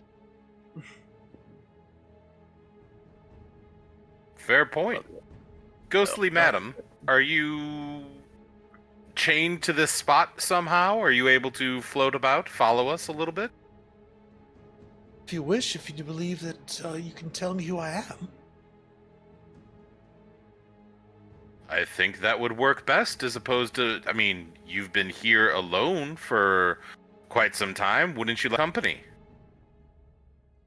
I suppose. I do not know what sure. lies. More the merrier. She says, I do not know what lies in any direction, though.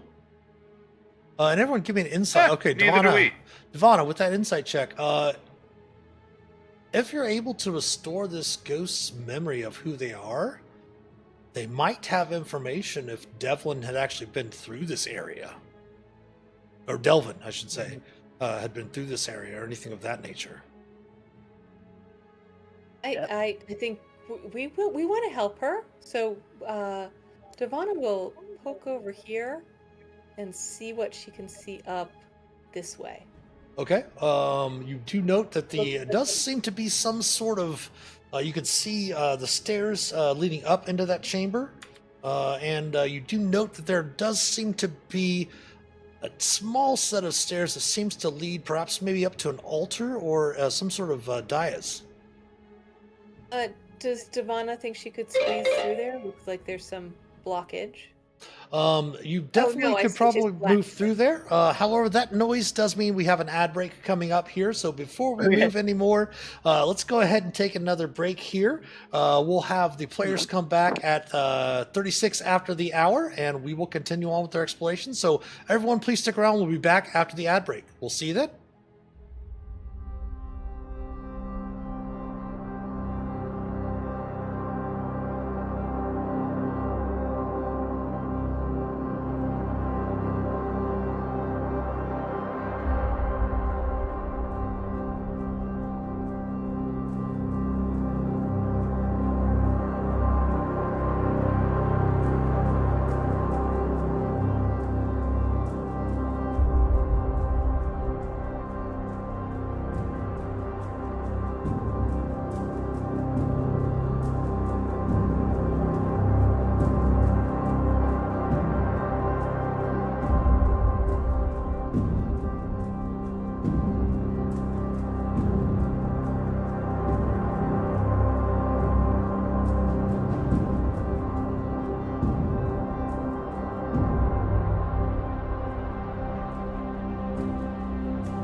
All right, we're back here on the other side of the ad break, just waiting for the players to finish up. Hope everyone's had a awesome day so far. Getting closer to the release of Vecna, Eve of Ruin. Of course, I was able to pick it up last week. For those of you that picked it up at your local, pre-ordered at your local game store. Obviously, if you ordered online with the digital copy as well as the hard copy, you got access to the hard copy or the digital copy early last week as well. Really excited about it. We had our my other game that I play. I'm actually kind of happy because now all of my streams during the week are actually going to be D&D related. We used to have our Monday night stream always said was not related to D&D because we played Dead by Daylight for around the campfire stream. But today it was announced, of course, the teaser last week, Dead by Daylight teaming up with Dungeons and Dragons, and the new killer for the next chapter, Chapter 32, was released today, and it is Vecna. The Lich is the new killer for DVD. So guess what I'm going to be playing on Mondays when it releases in June. Oh, it looks so much fun. Do we have our Minerva back? Oh, there we go. You were muted. I wasn't sure. All right. So actually, Minerva, from your location there, you can see that there are stairs going down very similar to the stairs up to the northwest where Divana is. And Das, from your you can see down that corridor just a little bit, and it does seem to continue on to the west.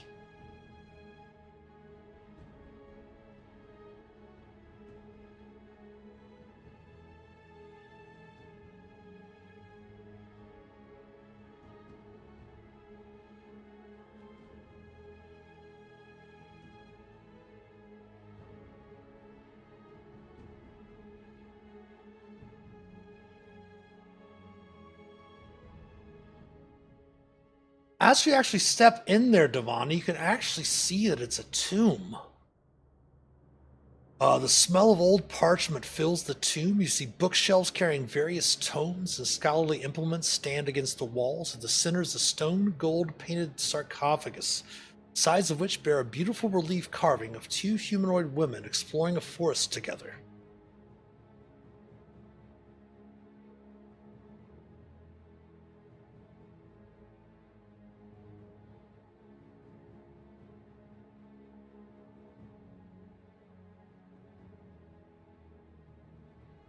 No, you don't feel anything of the nature. No, that nature. No. Okay.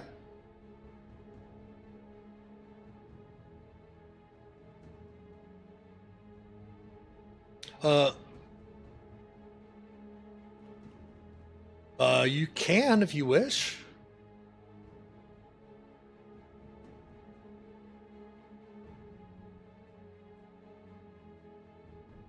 I do not remember. I'll give you an insight check, Bradley, or Arcana, up to you. Arcana.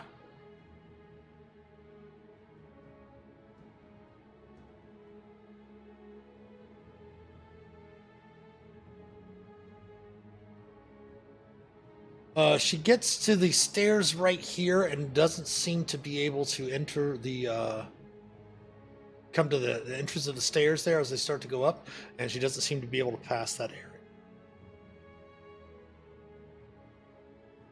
But Das, Minerva, Magdan, and Divana in there. As I mentioned, there's various bookshelves and with tomes and scholarly implements standing against the walls in the chamber.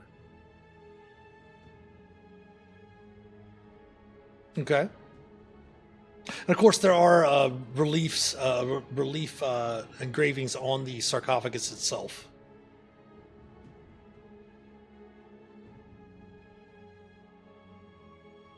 Yeah, so searching through the different bookshelves and such like that, Magdan, you do happen to note that you find a what appears to be a heart-shaped golden locket sits on one of the bookshelves.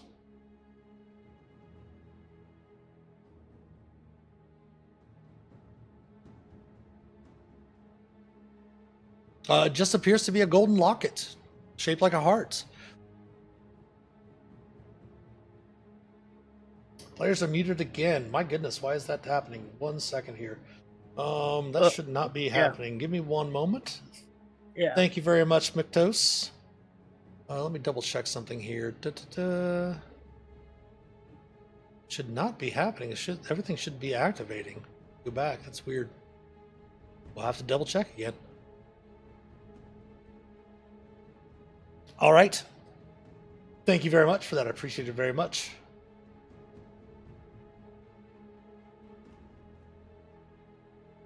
But you happen to note, Devana, that the relief details, one of the figures on the sarcophagus relief carvings does seem to be wearing the armor that matches the armor of the ghost that is out in the rotunda. Oh. I will point that out to my companions. Is there a name anywhere? Yeah. Not that you can see, but as you're looking about, you do note also, just perusing the bookshelves where Magden found the locket, you do note that there are some incense sticks that are probably worth a bit of coin. Probably about 10 gold pieces each. There's 5 sticks, so that's about 50 gold worth of incense. There also appears to be a component pouch as well. Interesting. And Minerva, Does if the you... locket- Oh, go ahead. Does the locket have anything identifying on it, like, inscriptions or some symbols or someone's picture in it? It does not, but it does appear to have a latch that is locked. Oh, okay. You probably could use some thieves' tools to unlock it if you wanted to. Well, I happen to have thieves' tools and proficiency with them, so I'm going to try that. All right. And if he gestures to me that he's gonna start doing it, I will Sure. give him guidance. You can totally give him guidance. You will be able to see. I'm not going to subtly try to pick it. So that would be sleight of hand, is it? Yeah, that'd be fine. With the guidance? And yeah, that doesn't have guidance, so I'll add that. Your DC was 10, so an 11 is successful in opening up the lock. And inside you see a small portrait of a human woman, next to which is the inscription.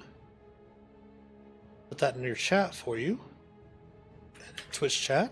My dearest Chanel. Well, I wonder if this is her. It could be. Were you about to say there was something else on the bookshelf?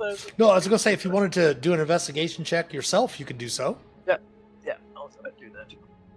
I think we might have her name, but let's see if there's anything else. In addition to the 5 incense sticks and the component pouch, searching through the bookshelf on that wall, Minerva, you do note that there's a hidden compartment on one of the shelves. And you notice inside there is a scroll. Opening the scroll, you do note that this is the scroll. A scroll of protection from evil and good. Oh, I always need one of those.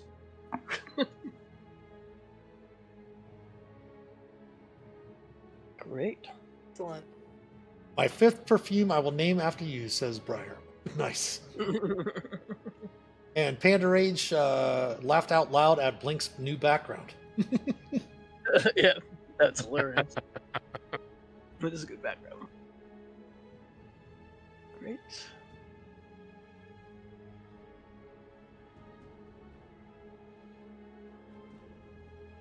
Well, anything else to be discovered in this room? I think we might have her name.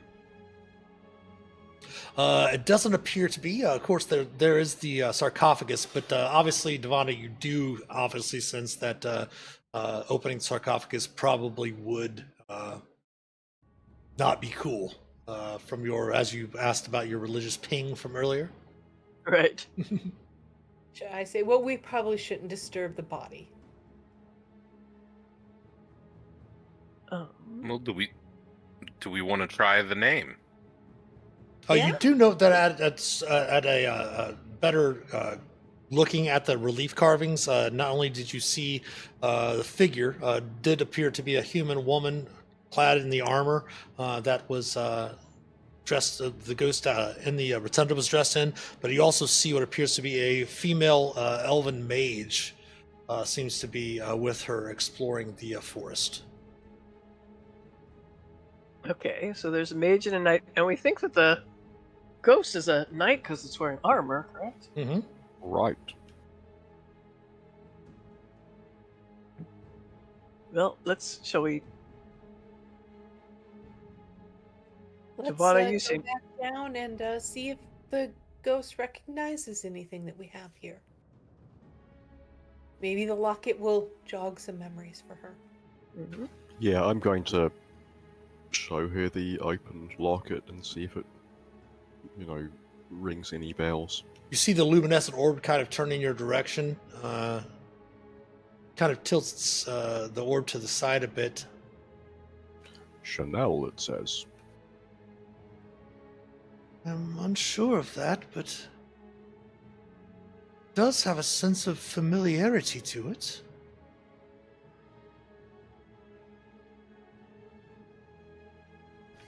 If not you, then That's maybe good. someone That's you know. progress. Devana wonders if she knows she's dead. Yes, from your insight earlier, you definitely, it was even mentioned, Blake even said something about her being dead, and all of that earlier. So you definitely can, this might perhaps maybe even help bring peace to the ghost as well. So what was down the southern passages again? To the west, just it seems to be a corridor that heads to the west, and to the southeast, Minerva, you see similar steps heading in that direction, and again some more stairs that seem to go up to a dais, perhaps maybe another sarcophagi. Or sarcophagus, sorry.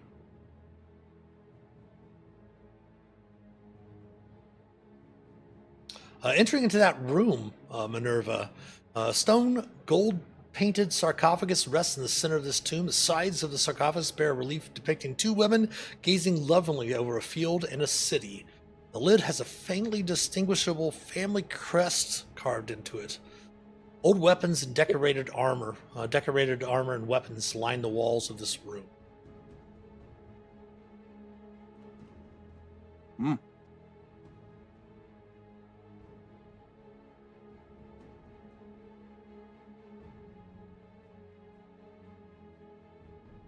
I assume that I don't recognize that family crest. You can go ahead and give me a history check if you wish. I'll give it a shot. Maybe I read a book or two while I was in.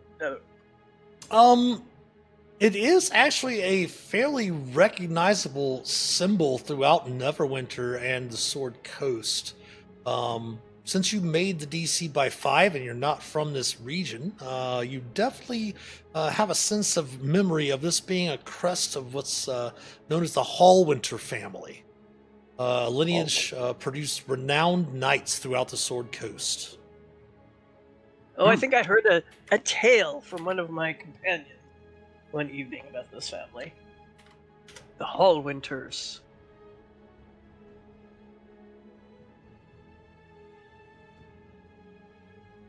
Well, You do note, however, Giovanna, with your passive perception, there's a secret door in the back part of the chamber. And looking about the room with cursory inspections, all of the weapons and armor and such like that are obviously decorated. Some of them rusted away and such like that. But there does seem to be one shield that remains intact. Very pristine looking, if not a little dusty from the time it's been down here. I tell Renly to pull Magden up here. He should take a look to make sure this isn't trapped, and look at the secret door. Magden, it seems that your vast skills are needed in the crypts below. All right. And as he passes by me, of course, I will put guidance on him. Okay. A shield. Shield for a knight. Investigation, I take it. No. As you get up there and you see the secret door, you're easily able to discover that it's definitely seems to be unlocked, and does seem that you could open it with a gentle push. There's no trap that I can tell? You can investigate that if you wish. Okay.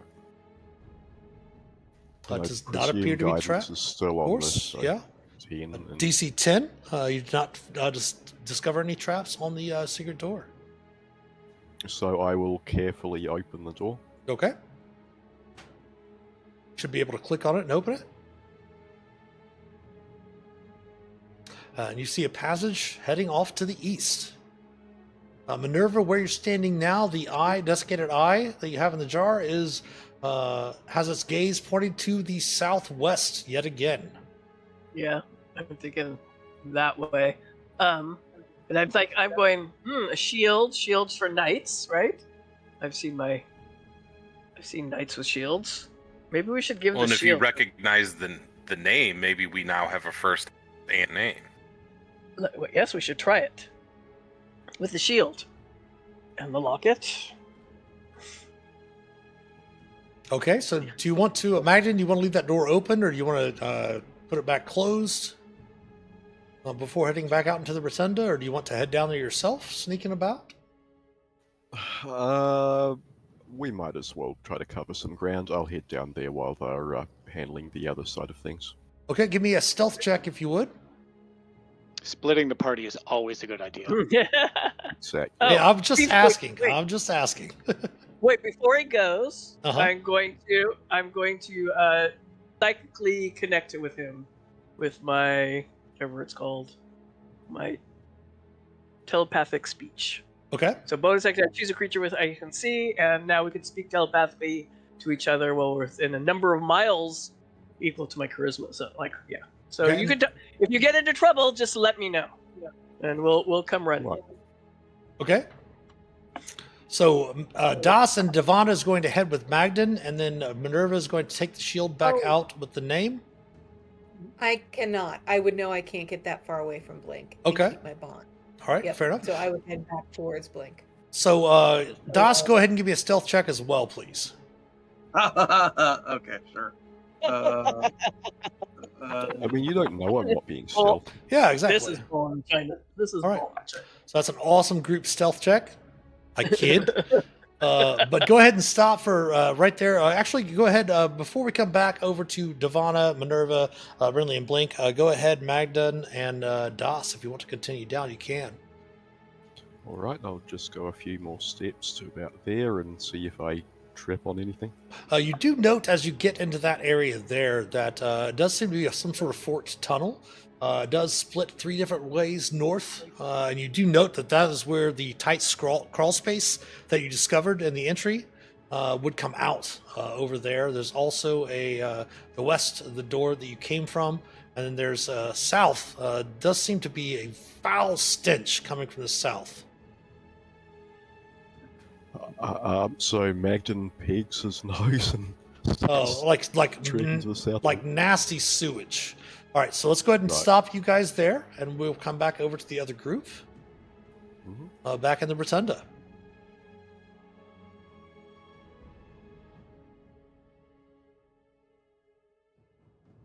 So you It's have up to you guys. Blink doesn't know a thing. Yep. So, well, we should, I guess, if we're not going to go with them, we should look down the other corridor.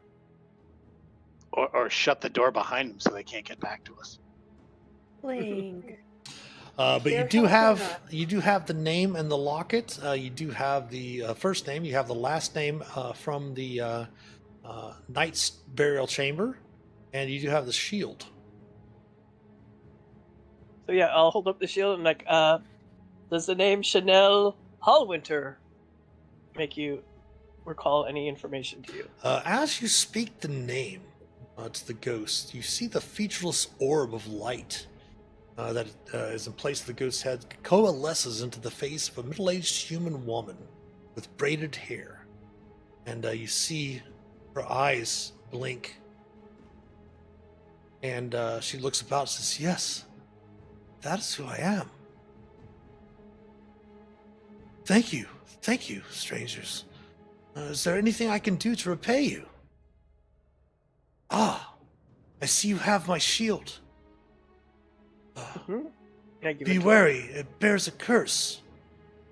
And as you hand it to her, she takes it, and you see a little bit of energy come from her, kind of enveloping the shield. And you see bits of dark magic kind of dissipate away from the shield, and it kind of glows brightly for a moment, and then kind of settles back in, and she passes it over. Surely, this is a reward for returning my memory. Well, that's lovely. Ooh. Hopefully somebody could use this. Like, Is Das the only one that uses shields? Ivana can use the I shield. have a shield, but it definitely she'd give it to the frontline person over taking it. But I think Das probably already has a good shield. Yes, Das already has a magic shield. Okay. Knowing that, Oh. then Devana will take it. Heck yeah. Yeah, so I hand it to Anna because, this is all your kind of stuff anyway.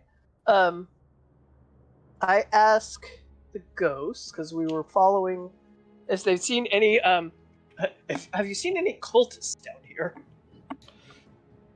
I do remember a small group of humanoids descended into the catacombs several months ago, whispering something about strange rituals and secrets.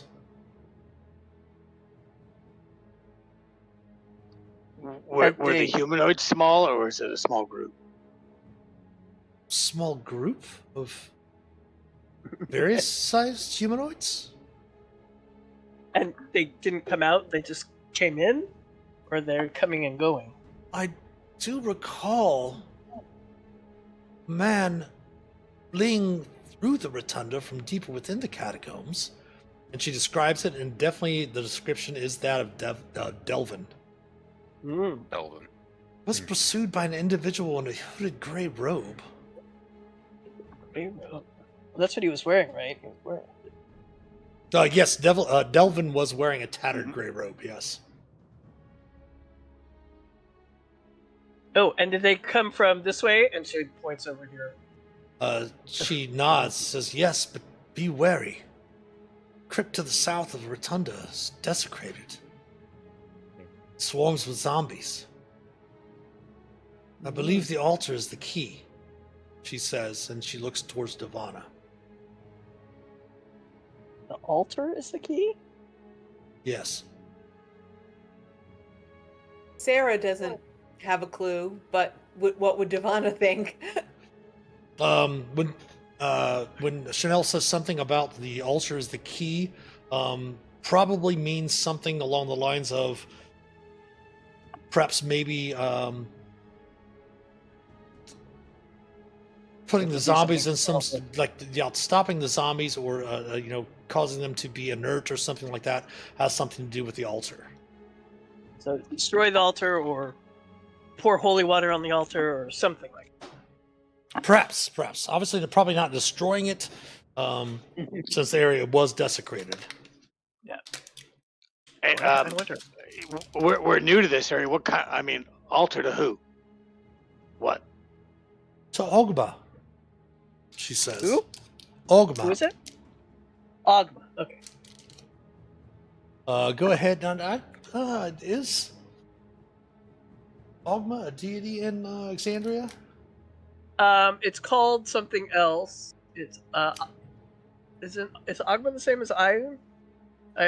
Blink's never heard of him, but that doesn't mean anything. I don't think so. I think, but it's in probably either Tal'Dori setting or the Explorer's Guide to Wildemount. Oh, you know what? No, because Under the Pantheon. I thought Scanlan had an Ogma thing. Maybe I'm thinking of something. Maybe I'm thinking. No, I think Scanlan had an Iyun thing. It was an Iron thing. Okay, that's cool. Yeah. Okay. Yeah. What's the spelling of Agba? Pardon? I think it's The spelling of Agba? Ogma. Ogma. The god of knowledge in the Forgotten Realms, yeah.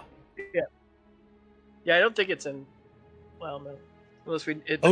OGHMA. Except they all have alternate names. because they couldn't Nope. legally, right? Yeah. Yeah. I don't think so. All right, so we'll come Does back. the ghost tell us that Ogma is the a god of knowledge, Yes. or does anyone know this? The ghost told us. Yeah, good. Yeah, All right. you would have generally been able to pick up some of the deities of the Forgotten Realms in your month in Neverwinter. But before you start in that direction, let's come back over to Magden and Das. To the south of you, you do see, with your dark vision, Magden, you do see fetid water to the south of you. And it And reeks of sewage and stench.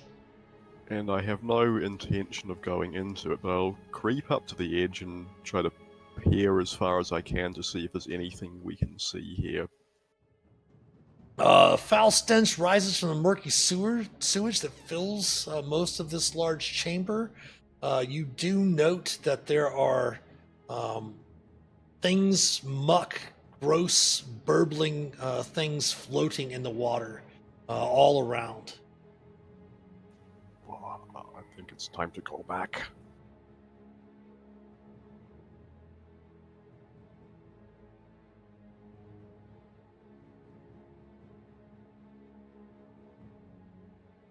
Sure, you can head back if you want.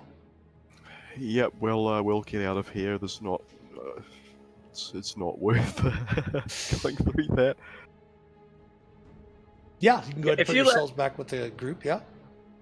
Yeah, if you wouldn't say anything to Murray, like, it's smelly down here, she'd be like, oh, that doesn't seem like a good sign at all. Right. I'll relay it on the way back, explain what we saw. Sure. I'll let you guys know that we have a new shield, and we found the identity of the ghost. And Devana will, of course, offer the shield to Das, but I think he'll look it over and think his is better. Das still has the shield from the funeral, right? Yes, very much appreciated, but I have my shield of memento of an old friend. So please keep it. Keep yourself safe. I will equip it then. All Okay. right. We have one more passage to explore, friends. What you should be able to do also, Devana, is if you go up in the right-hand corner of Roll20, you should see like 3 books there in the middle called the Compendium. I did. I anticipated and already did that. Yeah, I was going to say you could drag that shield +1 right over to the character sheet. It will adjust your AC and everything for you. You just have to unequip the old shield, which has a little check mark in your inventory down there, just a little blue check mark. Just click on that, click the old shield off, click the new shield on, and you're good. And my armor class is 19 now. Ooh, nice. Nice. Well, Das, you seem eager to clomp those hooves down the hallway. Why don't you go ahead? Forward, and friends. Oh, and just so you know, there's zombies down Oh, excellent. You ruined the surprise, Minerva. there. Oh, I'm sorry. Devana suggests we should wait just 1 minute and see if we can figure out how to consecrate this area. Oh, is this place corrupt? I thought it was down there. It was corrupt. Oh, it wasn't this tomb over here? No, The the tomb. one to the one the DOS is heading towards. Yes, that was Gotcha. Where Bully clear. Boy is going. Yes, that was clear. And All if right. and yeah, Can't Ghost Lady tell us? Ghost Lady told us to go this way. Yeah, but can't she tell us how to fix it? Do you know how to? wonders if we have. Are we in a rush? Your characters aren't, but we only have about an hour left of the stream. Yeah. Let's go. Well, no. So if our characters weren't in a rush, Devana might suggest to the team we come back when she loads different spells. But if the team thinks we can take the zombies, then I'm okay with that. Blink, you can ask if you ask ask Chanel. She does mention that the shrine itself should probably be cleaned off, and to rededicate it,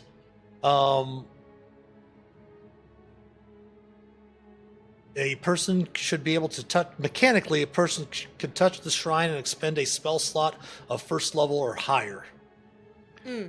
Okay. I realize you, Devana, you don't study the religious arts like I do, but we have to clean the altar and then perhaps, do something or other. Devana nods and understands what she needs to do now. I was thinking, I have specific spells that could do that, so I was thinking I'd need to load them. So But, basically, gotcha. mechanically what you'd have to do is first using an action to clean the filth off of the altar, and then someone needs to use an action to touch the shrine and expend a spell slot of first level or higher. Will cleanse the altar. Well, So- can I use prestidigitation? Will clean anything. So That- Devana, before we charge into the zombies, suggests that we do a 1, 2, 3 go, and she will throw up Twilight Sanctuary, and that Minerva and she concentrate on consecrating the altar again, while everybody else keeps the zombies away from us. Okay. Excuse me, Devana. We did this, and well, not once. Is it 1, 2, 3 go, or is 1, 2 go on 3? 1, 2 go on 3. You gotta be clear on this. Captain would be. And go.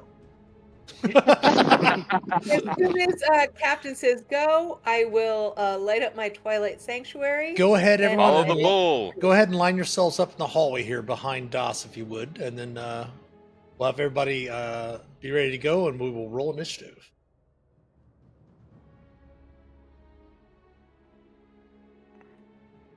I think, Devana, what were you saying basically there is that you want to be able to like fire up Twilight Sanctuary before Yep.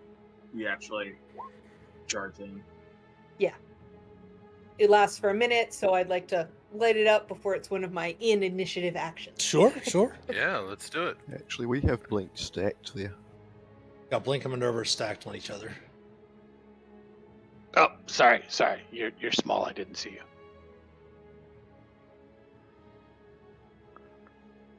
All right, so go ahead and throw up your sanctuary. Everyone should be able to see your aura. 30 feet sphere. To do that, just click on your token, click the little gear icon. It'll pop up. There you go, perfect.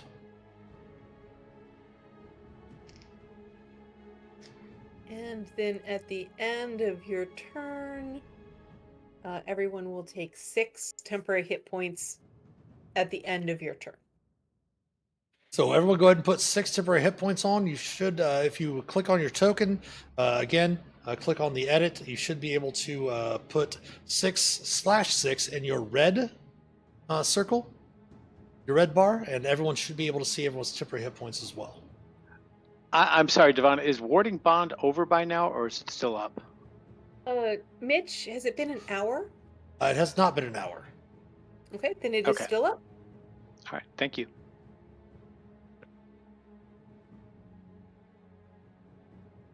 All right, so we have initiative. We're just missing Ridley and Oh, Devana. me. Sorry. No worries. Oh, sorry.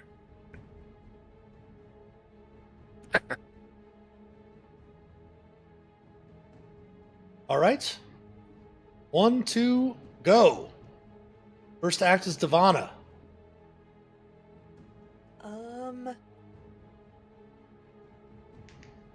Devana will lash out at the zombie she can see with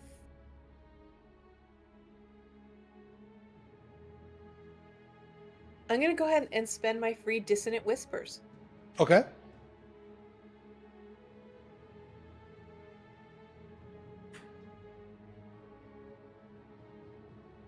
Nice. Mm, Hopefully he fails that and clears our way to the altar. this one right here.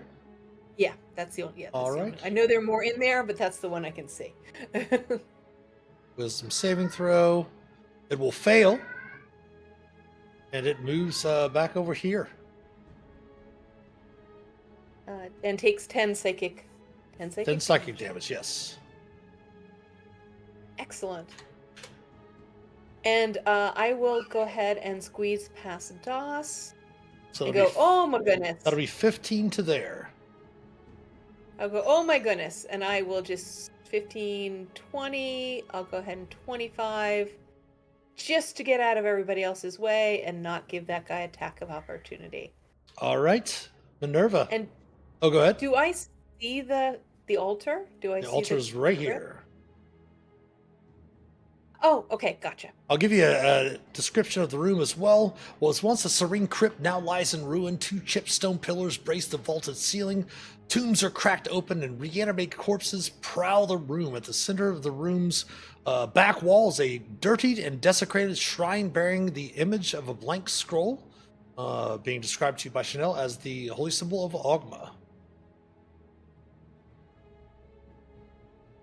Perfect. I will just use my free action to call back to Minerva that the altar's in the middle of the room for you to clean off for me. And that'll be my turn. All right, Magda, you're up. I'm sorry, Minerva is up. Skipped over Minerva. Sorry, Minerva is up. I'm going to say, excuse me, and I'm going to squeeze up a little bit, just so I can give people behind me room to come in. And I'll just firebolt that zombie, because that's all I see. Okay. Unless I dash, so... Get a little fire for you, Scarecrow. 15 will hit. And there we go. Oh, For whopping one! Alrighty. Is he up against a wall? Looks like he's against Yes. a wall. Actually, is talking to shove any more direction? Well, we'll try it. We'll try and shove him, even if he just shoves in the wall and doesn't do anything. It doesn't hurt me to just try it. So here we go. If he goes down, I guess I could put him towards me. Not that I necessarily want. He will fail. Yeah, I'll bring him up a little bit, 5 feet towards us, a little closer to DOS. Okay. Alright, that's the end of my turn. All right, Magden, you are up. All right, moving up a tiny bit. I think I can barely see a zombie. You can. And how far away is that? So a short bow range is it 30 feet? 30, I think. It is about That should be. 45. Right, so that might actually be long range then. It's disadvantage. 'Cause Okay, it's 30 well, and 60. And they are zombies. Mhm. A 9 will hit. that's a 9. Excellent. Probably no sneak attack because nobody's next to it and I have disadvantage, so Correct. it's just the 5 damage. All right. That's, I'm just going to stay there. All right, Das. All right. Das is going to move forward 1 step, swing at the one immediately to his right. He's going to use his precise strike here. 19 will hit. All right, so first we've got the damage from his slashing plus this dueling fighting style there, so that's 7 total, plus the d8 from precise strike, that's another 2, and he'll layer a first level smite on top of that, so that'll be 3d8 because it's a zombie undead, so it's a total of 7, 9, 21 damage. And And we have viewers, so I can't flub anything. It is at 1 hit point. all right, well then we're going to bring it down, hopefully with a no, I don't have gosh darn it, 3rd level. I don't have spiritual weapon yet. Do you have a smite you can lay on it? We did. I already did it, unfortunately. I'm literally, I'm trying to find any other additional riders, but I don't have any. Crap. All right. Well, then I will just move myself here and actually keep moving. I will actually provoke the opportunity attack from that creature. Okay. Did you move 20 feet towards it to get to it? No. No. It will miss. All right. Well, its reaction's gone then, so then I will put myself right in the thick of the zombies and turn. All right, Renly. All right, so to get to there, that's 10, 20, 25. Correct. All right, I'm gonna focus on zombie. I can't see an altar really. Well, I guess I can, but Oh, you can see I'm it. gonna You can focus. plainly see the altar right here. I don't have anything that can clean it. I'm gonna focus on this zombie that's taken damage. That will hit for 12 force. And then can I move to this? One moment. Oh. So that is a 17. Oh. Oh, right. It is dead. Yay. Aha. And if I can, I'll move diagonally to this square Sure. to clear the hallway for my compatriots. Okay. Actually, you can't move diagonally because of the thing there, the corner, since we can't attack around corners like that, so you could move to there, correct. All right, Blink. Okay. So let's see. I will go 10 to go through Minerva, 15 to here. Can I go around the corner, or do I have to push my way past? You'd have Sir? to go through past Sir. You have to push your right. captain. Go through your 25, 30, then to here. Okay. And Devana and Renly, did you communicate to me that you're making a run for this altar or not? Devana and Minerva did. Devana did say Minerva and her, yes. Okay. Well, yeah, I know, but Renly's the only one who matters. No offense to anyone else. Bonus action, I will pop that echo and summon a new one out to here. Actually, I can't. It's tough for me to drag him through walls, so I have to navigate him through the hallway. Oh, thank you. I will just summon him out to here, just to in case the zombies can't tell the difference between fresh meat and not meat, and then I'll attack the one to the south of me. Okay. Critting yet again. Ooh. For 20 points. Ooh. Doss, I'm not saying that's how you're supposed to do it, but It's all a dream. It's all a bad dream. Anything else for Blink into turn? Movement? No, that was all movement action bonus. I'm done. All right, the zombies are up indeed. Due to the intelligent strategy of Blink, 2 zombies do move towards the echo there. And Das, due to his strategy, 1 will move, 2 of them will move up over there, so there are 3 on Das. This one up here is going to attack Devana.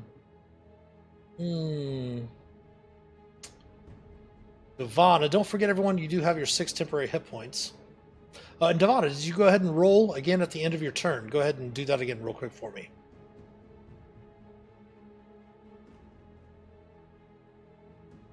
The D6 plus your level. So everyone's up to 7 temporary hit points at the moment. Thank you. And this one's going to stay on Blink here. So let's go with the one that is on Devana first. With her new AC of 19, it will miss. The one that is south of Blink will miss with Blink having an AC of 20. The ones on your Echo, what's your Echo's AC is 15, I believe? 15 or 16, yeah. Let me check. 16. Okay. The first one will hit, dropping the Echo. Only 1 hit point. So this one will then go ahead and move up over here and swing at Blink as well. Missing, and then we have the 3 on Das, and Das has an AC of 19. Mm-hmm. Missing, hitting for 3 bludgeoning, and then missing as well. That's the end of their turn. Devana, back around to you. I will go ahead and take the attack of opportunity. All right. 10, 15, 20, 25 to get right up here. Okay. You just got to stand beside it. You don't have to be actually on it. You can stand right beside it. Okay. Yeah. I can be here and be okay. Sure. Yep. Okay. 6 one, half dozen the other. And I will toll the dead back on the zombie to protect Renly. Okay.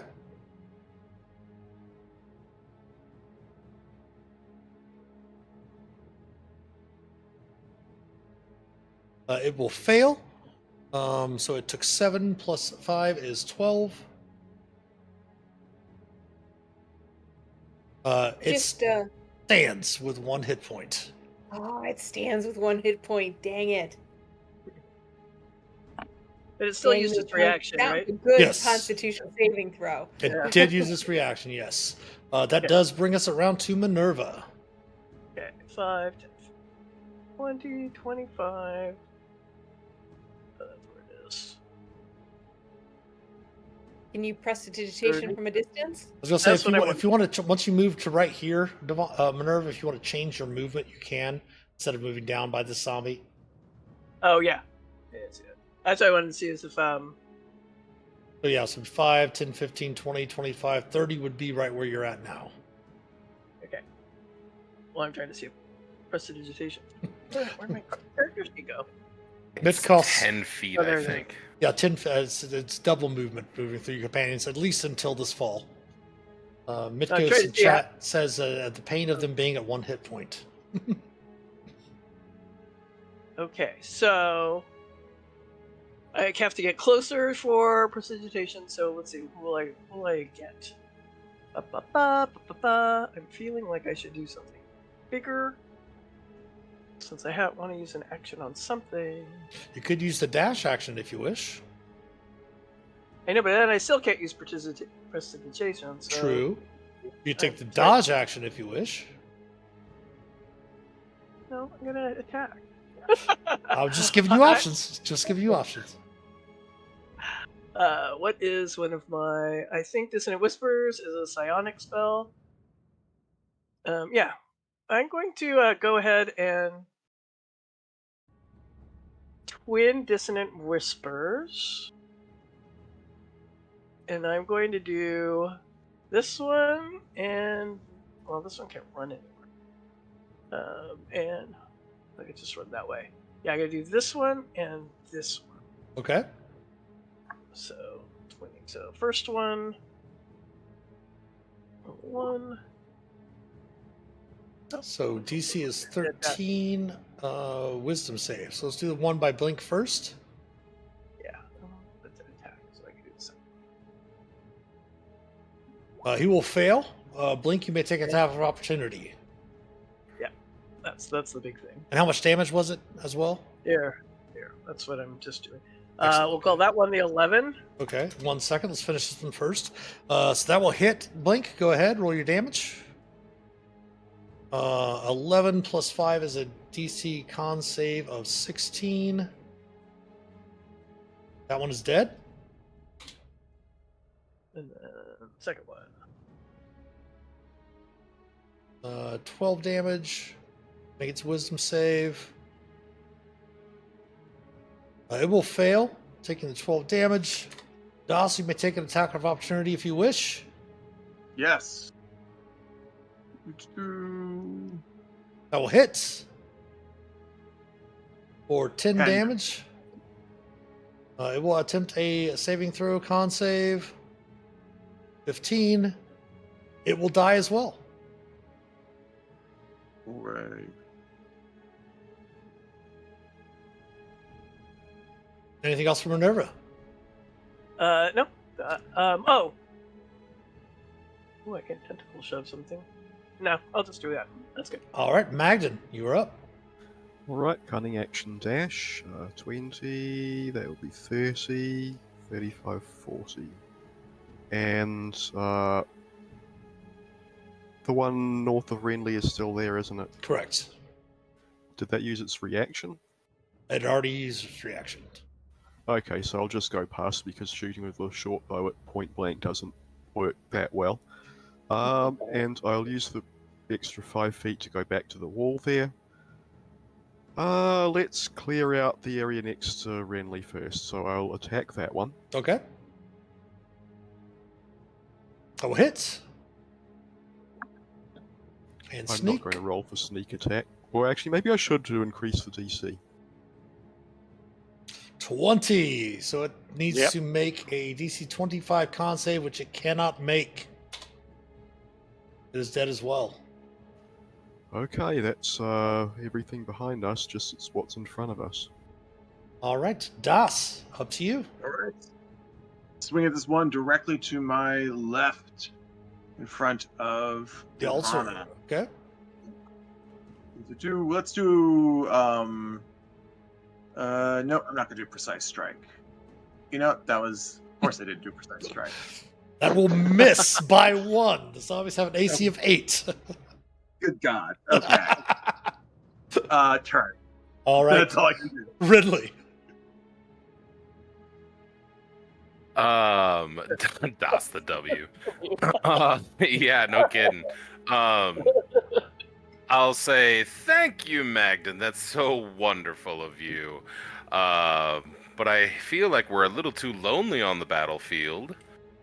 I'm gonna pull out Stumpy and my where is it? I know I had it. I know I added it. Wrath of Stumpy. There it is. Is going to attack the zombie to the south of Blink proper. Okay. Getting a 12. Couple hits. 3 cold damage, and then I am going to slam a Hadal Zicker into it. 1 second. All right, still at 1 hit point. And the Icker will hit as well. That will give it a 18 con save.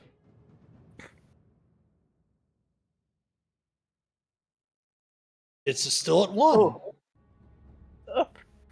Hardy. Blink, I got it for you. I took care of it.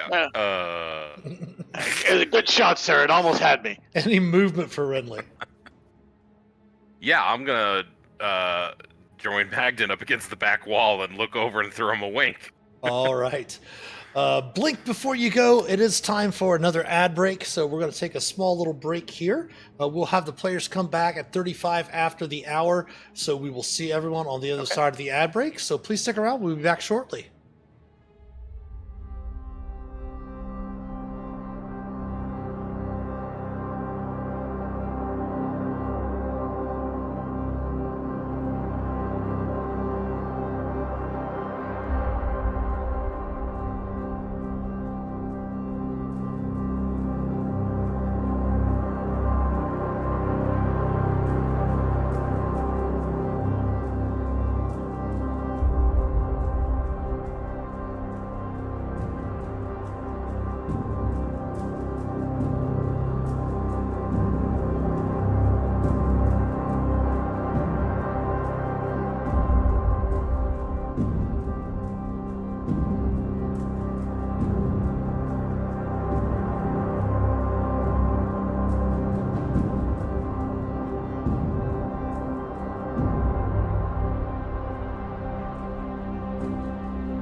All right, we're back on this side of the ad break. Let me double check. Hey, for some reason, the volume is on for the players this time around. I don't know what was going on between those last breaks. That's pretty crazy. Go ahead and chat, everyone. Say hello. Hi. Howdy. Perfect. Oh, hi. Hi. All right. I don't know what was going on there. That's crazy. All right. Well, we are back in the thick of combat. Vecna. Blink is up. I'm up. All right. Yeah, there's one in front of me, so I guess I hit the one in front of me. All right. That will definitely hit and strike true on the foul beast. Making it make a DC 18 con save. Ooh, it is still at 1 hit point.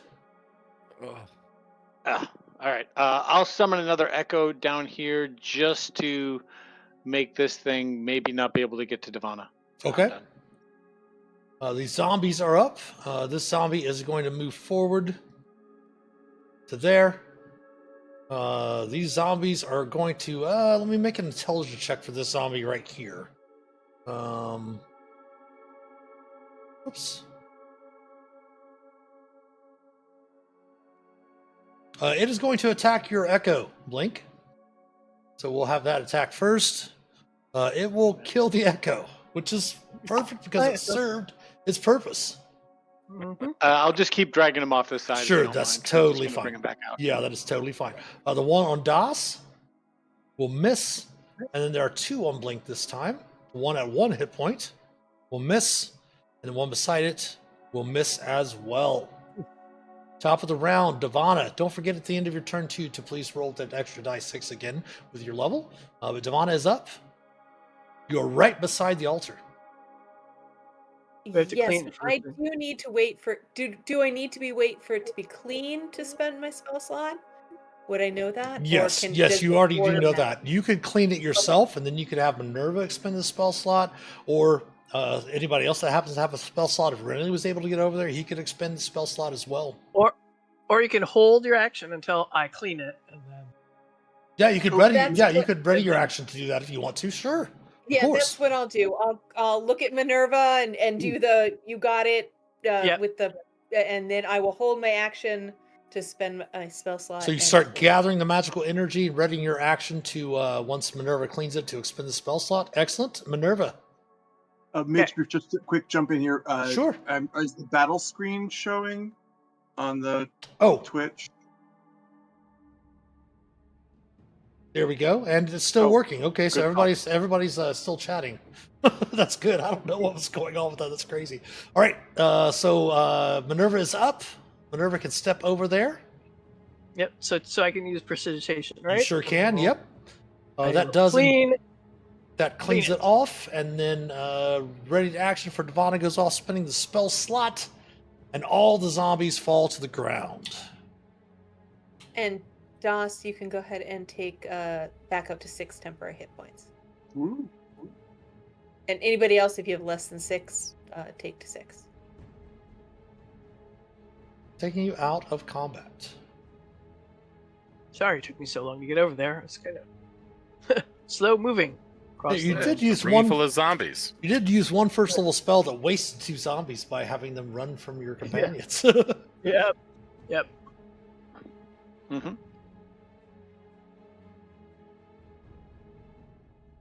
So we can go through this way, right? Or we have to go back somewhere? You do note that there is, from where you're standing now, Minerva, the eye, the desiccated eye, is staring in this direction.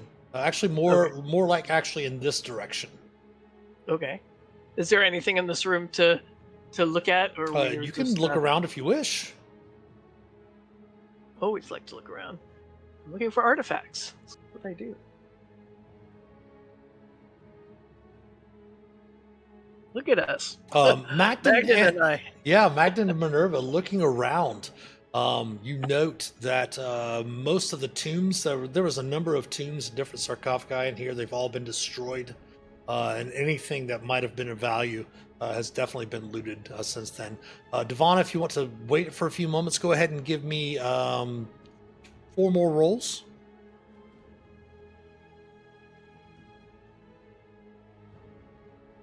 Go ahead and give me one more, because I think we're around 4 there. Oh. Okay, so everyone would have 8 temporary hit points.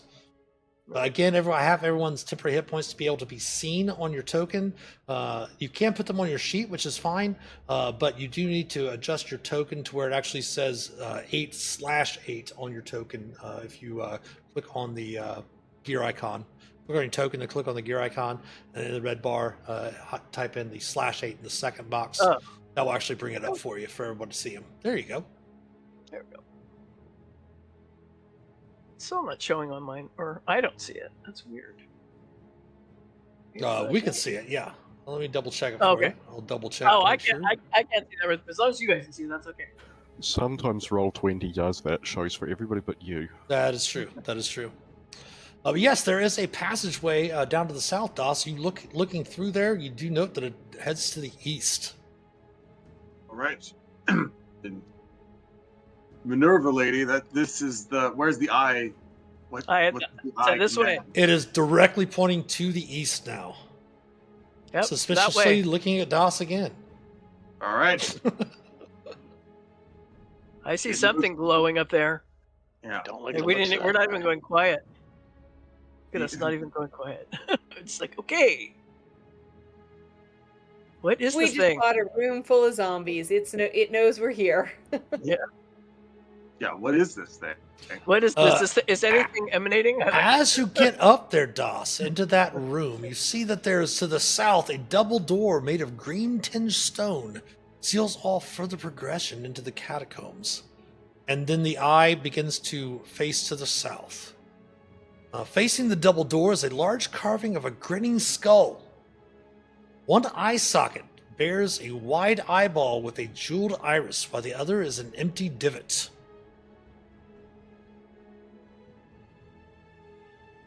Can I guess any meaning of this? Do I think it would be safe to pull out the glow of the eye? You can go ahead and examine the door, or you can examine the carving. Your choice. Magdalene, which would you like to do? The door or the carving? You and I can switch up. The door, I suppose. Okay. I'll trade places. I'll look at the carving. I will guidance Magden. Okay. Go ahead and give me an investigation check, Magden. Oh, Looking at the door, the first thing that you notice is that the double door definitely does appear to be locked, but there are no keyholes. Looking at the carving, you go ahead and give me a Arcana check, if you will. sure. Hey, if I feel like it's Arcana, I will expend a use of my wand to do detect magic. I was already thinking. No, it was more for a knowledge type of situation. Go for okay, the Arcana check, not a magical thing. Okay. You do note that something about the carving seems oddly familiar. Well, there's definitely seems to be an eye theme around here. That is true. Again, the grinning skull, there is one eye socket that bears a wide eyeball with jeweled iris. Mm-hmm. And the other one has an empty divot. With that Arcana of 10, you do think that placing that eyeball into the socket might open the door. Oh. Aw. But you're not really sure exactly what will happen once you do so. That Arcana check. What do you think, folks? I mean, I think I have to put the eye into the socket, but I'm not really sure what effects. These But I'm- cultists aren't going to capture themselves. I'm going to go ahead and regretfully put the eye in the socket. I really want Do you to think it's gonna hurt you if you do? You know, I've been hurt before. I mean, if it is, then just let Das do it. It's all right. I will have the tentacle do it. I will have my tentacle place the eyeball in the socket. Doing so, the eyeball pulses with a sickly green light. And the double doors to the south swing open. revealing a staircase leading further down into the darkness. Okay, well maybe I can come back and get the eyeball. Or should I take it with us? I would still. Well, if you take it out, does the door start to close? That's what I'm wondering. No, we'll get it on the way out. Do you want to try that with the two newbies having walked through the door? Sure. Yeah. Let me do it. I'll pull it out. See what happens. Nothing happens. You pull out the eyeball, and the doors remain open at the moment. Okay. Das lives another day. Okay, let's go in. You do note, really kind of examining it for a while. After about a minute, the doors actually close back up. But Magden and Das, you do note that on the south side of the door, there's a stone pedal that just stepping on it causes the doors to open from this side. Nice. Okay, I'm keeping my souvenir then. Well, that's convenient. All right. So yeah, we're heading in. Okay, Devon looks over at Renly and goes, "Would a short rest benefit us before we go take out these occultists?" Normally, I would love one, but I'm actually doing great. Okay. So let me move you onto the other side of the barrier, the light barrier there. Oops. The only thing I get back is Twilight Sanctuary. Yeah. But I think we're okay. I think we're fine. At the bottom of the stairway, it opens up into a wide sanctuary with a vaulted ceiling. Stone pews are arranged in orderly rows. Black candles burning green flames occupy niches along the walls. Atop a pulpit at the far end of the hall stands a jagged sculpture of an emaciated hand with one eyeball in its palm. Right down here.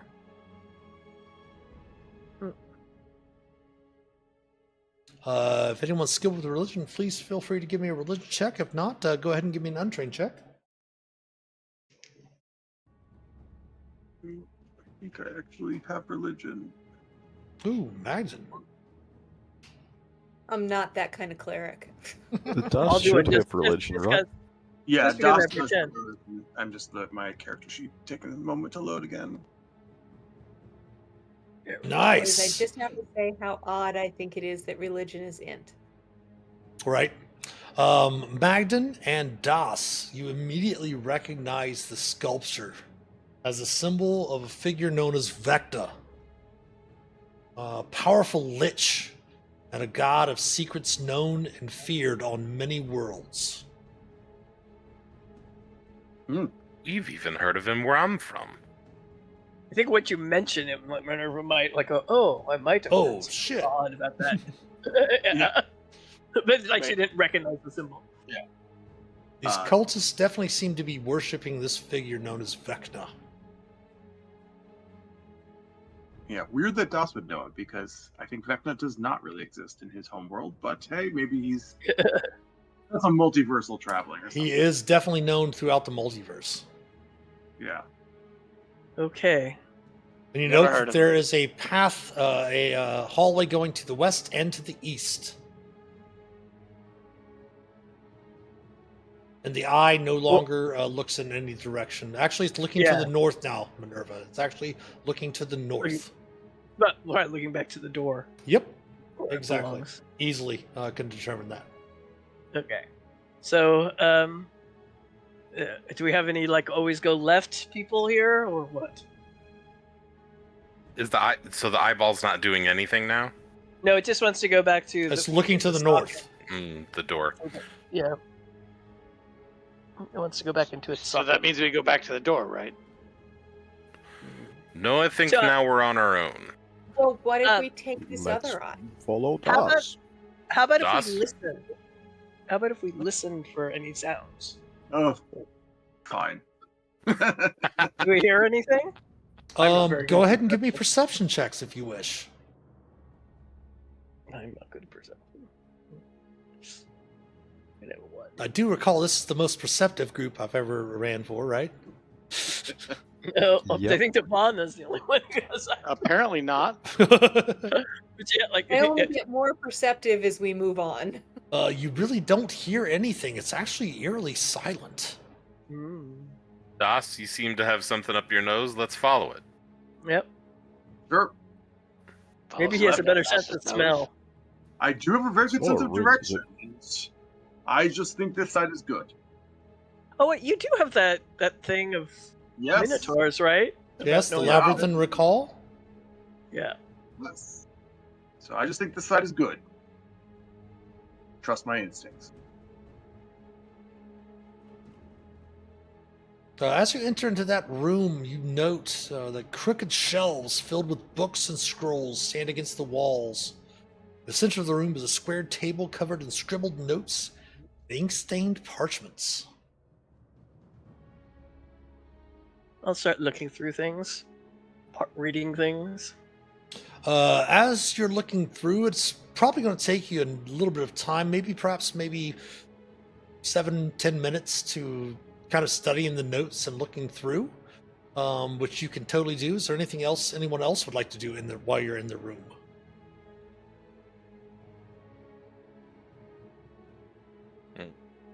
There's no one here, right? There's No. empty. I think Magden will just help with the reading. Okay. Blink has no idea how to occupy himself for 7 minutes in the library. Well, if Das and Blink want to give some like perception checks or investigation checks with Devana, as Minerva and Magden are looking at the notes, you guys and Brindley, you can check around the library here itself. Some sort of eldritch library of sorts. You can use investigation or perception, your choices. I'm distracted by watching Blink fidget. Ooh. There we go. Renly, you do happen to note that on one of the shelves, you do find a small chest, about maybe a couple of feet in length, on one of the bottom shelves of one of the shelves lining the walls.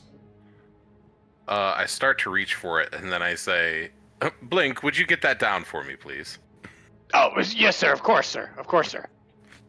Blink, as you get over there, you note that the chest is on the bottom shelf. Might be a little confused. As Captain did say, I'm still reaching up. I do what I'm told. Sure. I snap my fingers and point to that one. I say, that one. We need that open. Yes, sir. No investigation at all. I'm just opening it up. Okay. As you do, you note inside that there appear to be 2 gray cultist robes, 3 gaudy jeweled rings, each worth 10 gold pieces each. And you also, tucked inside one of the robes, you find a little dusty but very, doesn't seem to be worn with time or anything, what appears to be some sort of hat. Like a cap of some sort. I immediately hand them all to Renly. Okay. And say, don't let the dwarf know about the hat. Is there a thing with dwarves and hats? There might be. I don't know. thought they I haven't been to preferred this place belts. before. And I'll like ring by ring, be like, no. And like I'll try the hat on and see if like, is it a bicorn? Is it a tricorn? Is it something Renly would work with? If you would like to wear, foppish-looking hats and such like that to different events and stuff, it might look okay. But you can give me you can give me an Arcana check if you want.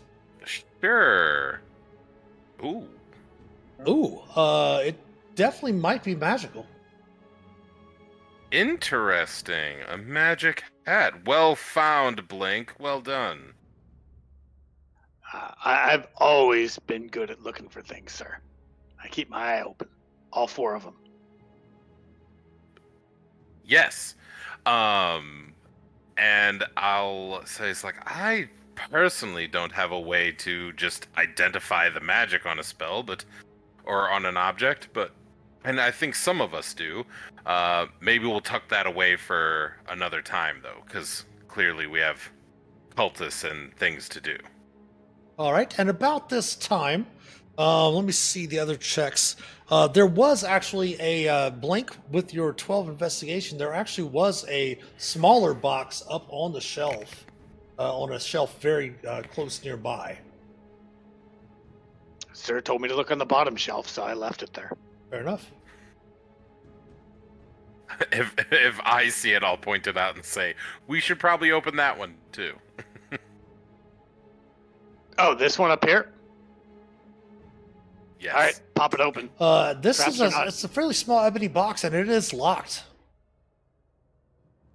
Magden. Oh, If you want to give me an you want me to athletics, force it, sir? feel free to give me an athletics check if you want to try to open it, Blink.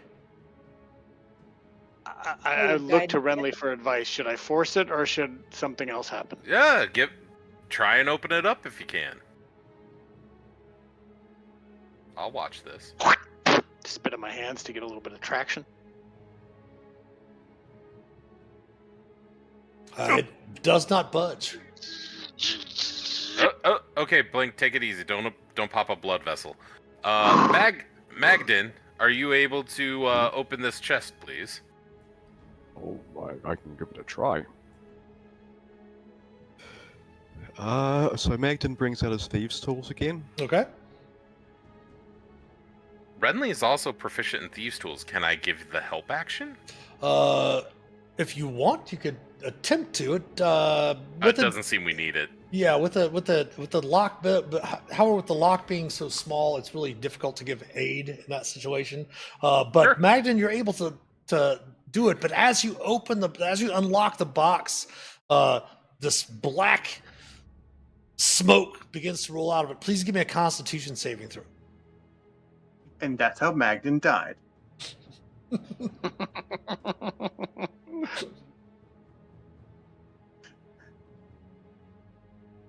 Okay, It's called a Constitution. it's called a one shot for a reason. Oof. So I think the first number is the one I get, unless there's some dwarven resilience thing playing. it into this. unfortunately is not poison. You will take 9 points of necrotic damage. Of course, that will take off your temporary hit points first. So only actually 1 point of real damage. But the box is now unlocked. Does the negative thing spill over, or will I have to just do this separately? take off hit Go ahead points. and take off your temporary hit points, put that down to 0, then take 1 hit point off of your normal hit points. Okay, so I do have to do it separately. Yeah, Excellent. there you go. And inside the box, you do note that there are 2 vials. Can I try to identify them with Arcana? Yeah, they do appear to be red liquid inside the vials. Kind of bringing them up, opening the stoppers, little sippy tests, smelling them and such like that. You do know that there are 2 vials of potions of greater healing. Potions of greater healing. Might need one of these soon. A little foreboding, isn't it? About this time, Minerva, you're able to finish, studying the notes on the table. And you do note that the cultists seem to be involved in some sort of experiments. It does seem that the cultist leader is named Zalrir. Well, let me go ahead and put that in chat for you.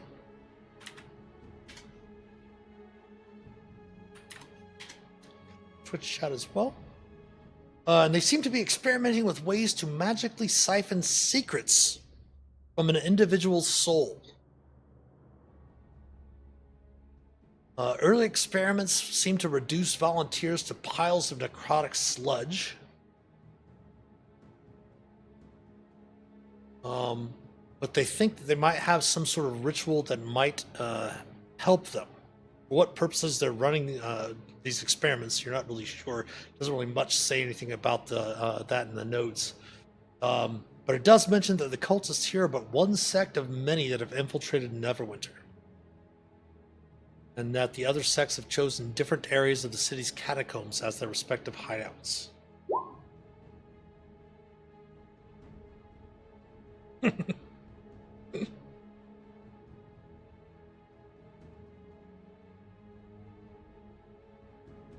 And Das, as you step over to that area, that southern tunnel, give me a perception check, please.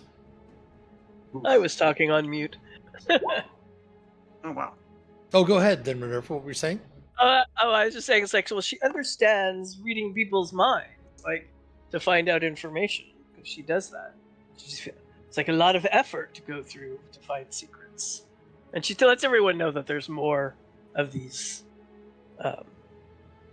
cults in different places around the city. Okay. What do they call that? You have like your little spot. Oh, I'll think of the word later. Cells? Like- Different cells? Yes, cells. Yes. Yes, different cells around the city. Das, you These hear cults- some these cults are sort selling of things. whispered chanting to the south. Oh, Das will turn to his colleagues and say, "Oh, cultists," and just start marching down this passageway. Remember, we get paid more if they surrender. Oh, he's gone. You do kind of hear that in the back as Yeah. Fair reminder. Oh, this is a hard little passage to navigate on token. All right, so You need me to go wrestle him back here, sir? No, I think we're gonna go in there. But again, Blink. If we can get these cultists to surrender instead of just killing them, we'll get more money. give me 1 second, Devon. Let's go ahead and take down your aura since that only lasts for a minute.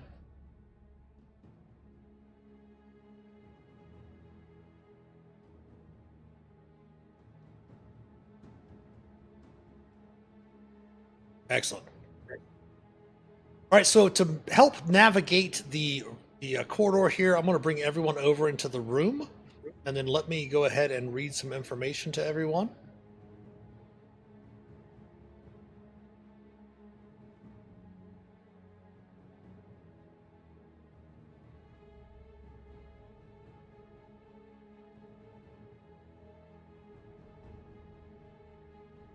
I'm going to put Blink's echo over here for when Blink needs it. Thank you, sir. Cacophonous whispers echo through this expansive cave. An opposing human cultist in a sweeping robe stands against the wall to the south, right here.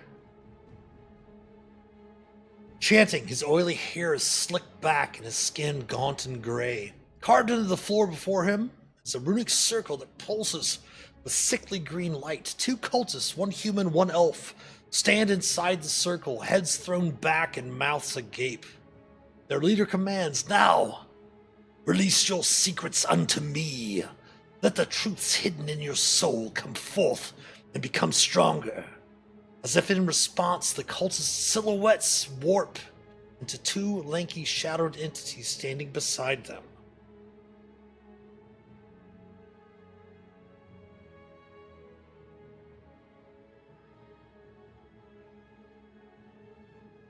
oh, well, this has got to stop. Now, let's see how it goes. Maybe this is totally on the up and up. Oh, you know. my apologies. Oh, no. This person is over here. I'll put Blink's echo right down here for Blink to use it. Okay. Okay. I think you need to stop this nonsense. Upon noticing you, he shouts, "Kill them! They shall not interfere with the ritual." It is Oh, initiative. I think we will. Oh, look at that, Minerva. Sir, do we keep the kind of shadowy things alive too? No. No. Midcoast, if you want to use your channel points, feel free to use your channel points, yes. Ooh, channel points. What does Yes, that mean? we do have channel points for watching our streams. You will accumulate what are called gold pieces. And if you click on your gold pieces in the bottom of the chat there in Twitch, it does let you know what you can do. You can buy for 300 gold. You can have us all take a drink from our water skins. You can unlock random subs, choose emotes. You can give advantage to a player. You can give disadvantage to the DM. You can have a wild surge of magic. You can lead the charge for a raid, which we will be looking for a raid when we're done with the stream here in a little while. You can, for 3,000, give the characters a short rest. You can knock a monster prone for 5,000 gold. You can have a monster be blinded for a turn for 5,000 gold. You can have a character or a monster make an automatic saving throw for 10,000 gold. You can have someone make an automatic skill check. You can also give the players a benefits of a long rest for 25,000 gold. And then you can have somebody roll a natural 20 for 25,000 as well.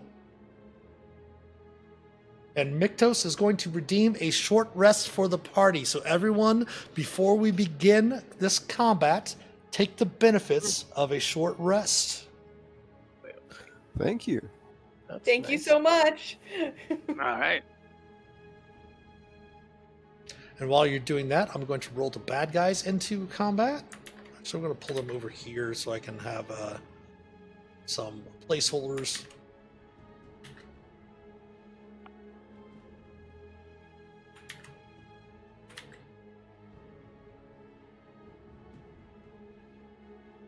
Then I need to do this as well.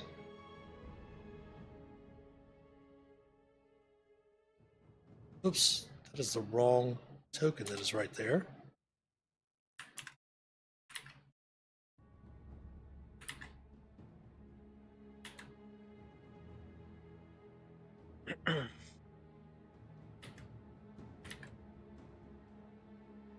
Once you are rested, go ahead and give me a rested check and roll 20.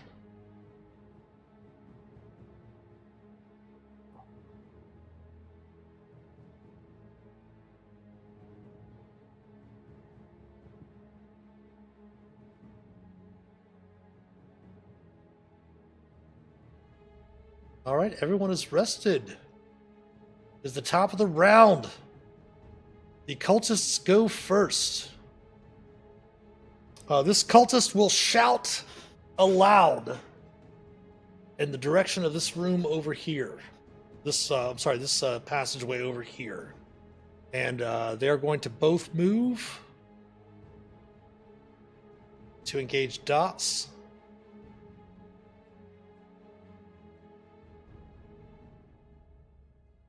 Swinging their scimitars.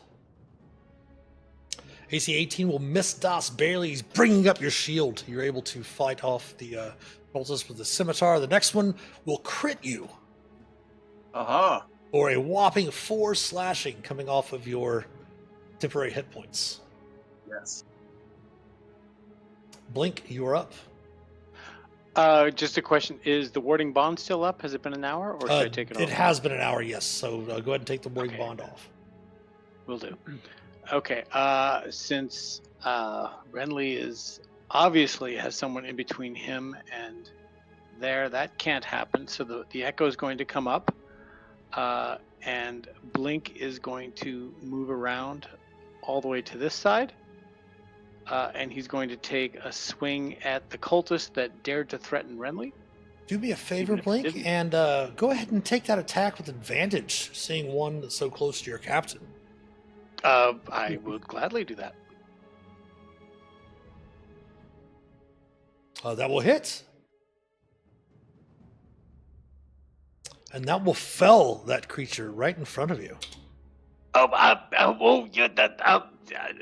Yeah, sir. Non-lethal. I'll remember it for next time, sir. I don't know what got into me. For Hopefully those, not one of these cultists. for those watching, if you're a new player, what Blink is referring to is that when you reduce a creature to 0 hit points, you don't have to declare it until the creature reduces 0 hit points. But if you wish, you can knock the creature unconscious instead of killing the creature. That is what Blink is referring to in that situation there. All right, anything else for Blink? No, I have already moved my echo, so I have no further bonus. I am finished. All right, Magden. Keep in mind you Right. have to do those knockouts with a melee attack, whether it be a melee spell attack, or a melee weapon attack, or an unarmed attack. It does have to be melee. Which is why I have a different target in mind. I'm going to bonus action steady aim and target this one to the Okay. south. I think it's a shade of some sort. Uh-huh. And that should give me advantage, which I think allows me to get a sneak attack if I hit. A 19 will indeed hit. Nice. And that is a magical longbow, or short bow, I mean. And that will kill that shadow. Woohoo! Scratch one shadow. All right, that That's it was for my turn. bonus action and movement and action. Minerva. This is the one who told everyone to kill us, right? Yes. I'm gonna go ahead and cast Tasha's Hideous Laughter on that one. Okay. There. Where is it? Where are you? He wasn't laughing maniacally already, was he? No, he was not yet, but he might be if he fails the save. So give me 1 second. We do have all of them having token actions, which is great. I just like to have the character sheets open just in case we need to read up on specifics. So give me one more moment.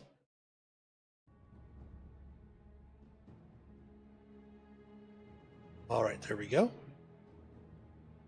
And don't think he has...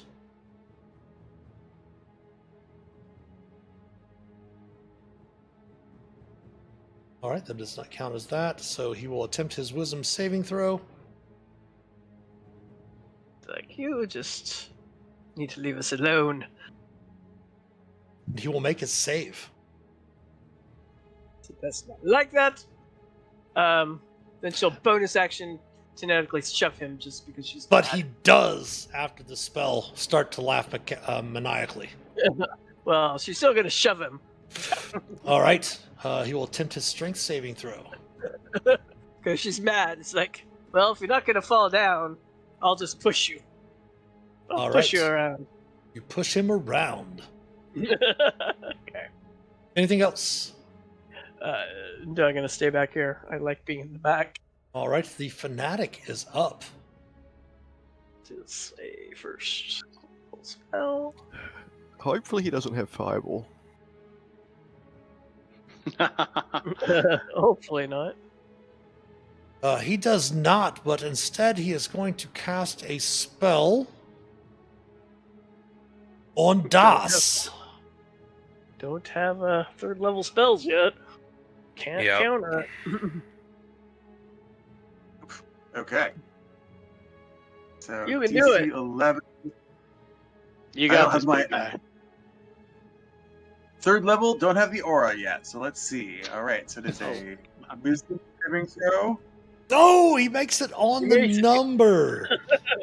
Woohoo! And the cult fanatic, Not laughing now, are yes, Zalrir is not. He stops his maniacal laughter, staring down at the Minotaur. The Minotaur is now up. Actually, Zalrir is going to finish his movement.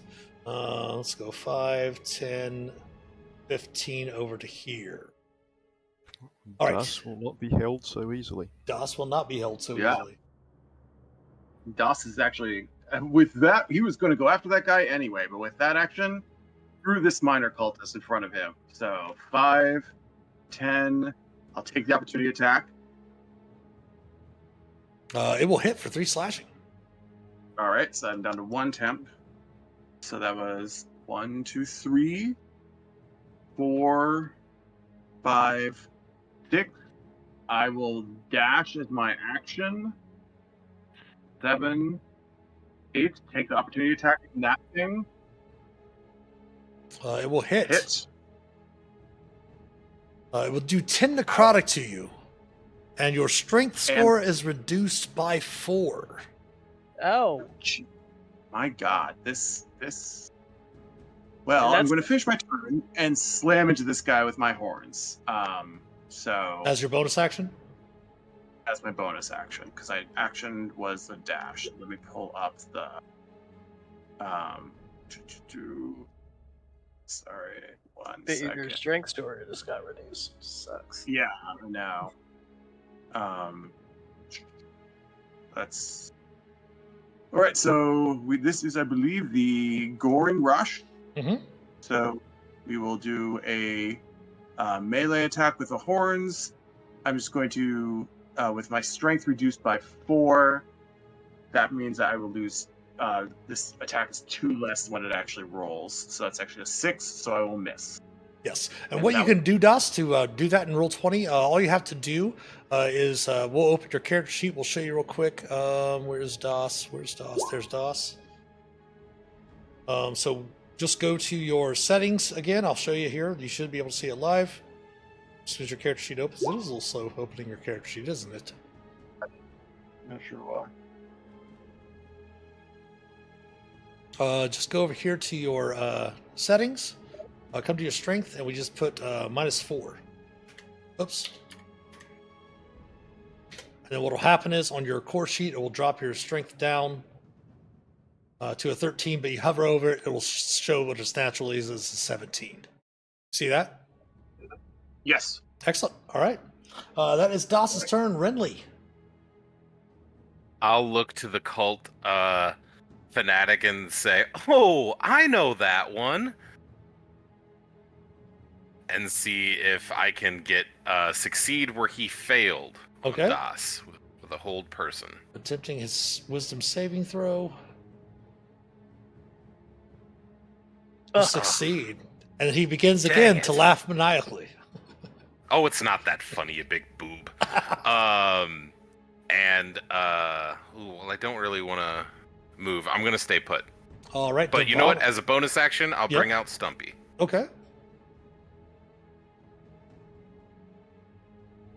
Whap. And Stumpy can attack that shade thing. Mm-hmm. Just probably not gonna hit. That is correct. All right. Good turn. All right, Devana. Feeling a wave of refreshment come over me, I will recast Twilight Sanctuary, Okay. giving everyone a big old 5 temporary hit points this time around, but better than nothing for those who have nothing. And I will bring out my spiritual weapon. Okay. While you're doing that, I'm going to go ahead and put that aura on you so you don't have to worry about it. Thank you. And I don't like any of my friends being on their own, so I will move forward 5, 10, 15, which just gets Das in my aura. And bring my spiritual weapon over here to help Das and have him hit this guy. Okay. Yeah, you would have had to have moved and then cast it, I believe, because the range, I think, on spiritual weapon is 30. Yeah. Yeah. Which you're totally fine with, yes.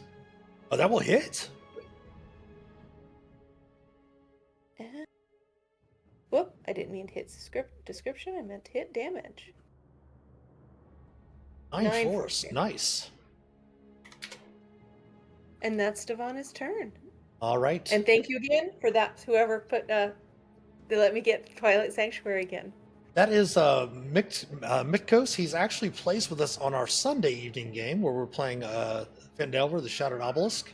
Vandelver Malou Shattered Obelisk. He is Felix.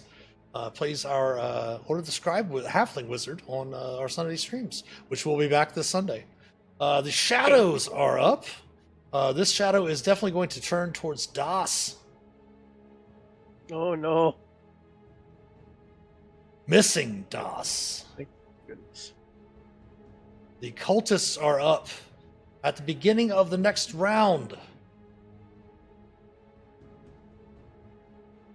Das, you see coming from down the hallway. I don't think this is where Magdan dies. I think this is where Das dies.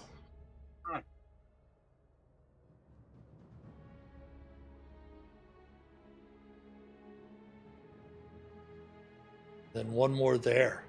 Oh my gosh. The cultist over here is going to... I have no area of effect. This one is going to attack Devana. Will miss with her new AC of 19. And then there are 3 cultists on Das with his AC of 19. Miss, miss, and miss. As none of them have any sort of back tactics or anything of that nature. That is the end of the cultist turn. Blink, you are up. Sir, do I help the big guy or you? The big guy. I'll be fine. All right, sir. So I will move over here. If that guy wants to take the op attack, he obviously can't. He will miss. All right. I will attack the shadow. Okay. Shadow, go. That will hit. And again, that is a normal greatsword, correct? Correct. I did not Do take the other one. note that it is resistant to your damage. Okay, I will bonus action move the echo over. And I will use my unleash incarnation, which allows the echo to take an additional attack. Mhm. You only get a couple of them per long rest, but this seems like an appropriate time to take it. That indeed it does. And I will attack the shadow again from the Okay. echo's position, That will also hit. nice. which is also non-magical because I did not take the magic greatsword. The creature is barely there, just very wispy, but it is still standing. That would be Blink's I will turn. just- Go ahead. I will just look at Das and say, yeah, are you always going to need help? And on that note, Magden, you are up. Okay, so Magden is going to steady aim and attack the nearest one, saying, "Oh, Captain, I think we can spare one or two." Fire away. Spare one. That will hit. And that will kill that cultist. Okay, not going to... Actually, yes, I am going to move because we might need to get closer to the other ones to get within range, so I will stop about there, I think. All right, Minerva, you are up. Oh, you did steady aim, though, right? So you would You're right, which you would means I'm be not able to move. moving. Yeah. Thanks for the reminder. Not a problem. And Minerva, you are up. Okay. Sorry, my nose is stinks. I'm just gonna try and firebolt that other cultist right now. Which one? I think this guy right now. Okay. There's a blink. Since he's focusing on that shadow, and Mhm. I'm not sure if I can damage the shadow right now. All right. If I get my thing up, firebolt, and that doesn't hit. That will unfortunately miss, indeed. Who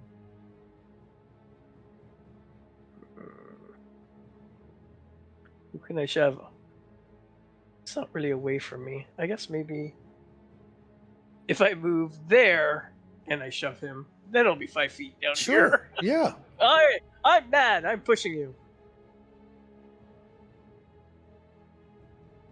So We'll save. you will save. That's fine. Actually, I don't even. It might even be out of reach, but that's okay.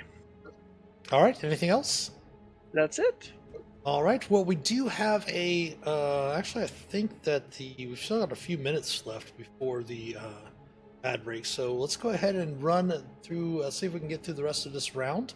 If the ad breaks do pop up, we will immediately stop what we're doing and take a small little break there. That way, no one's anyone that's not subscribed won't miss any of the action. So the cult fanatic is up. Das is right there in his face. Oh,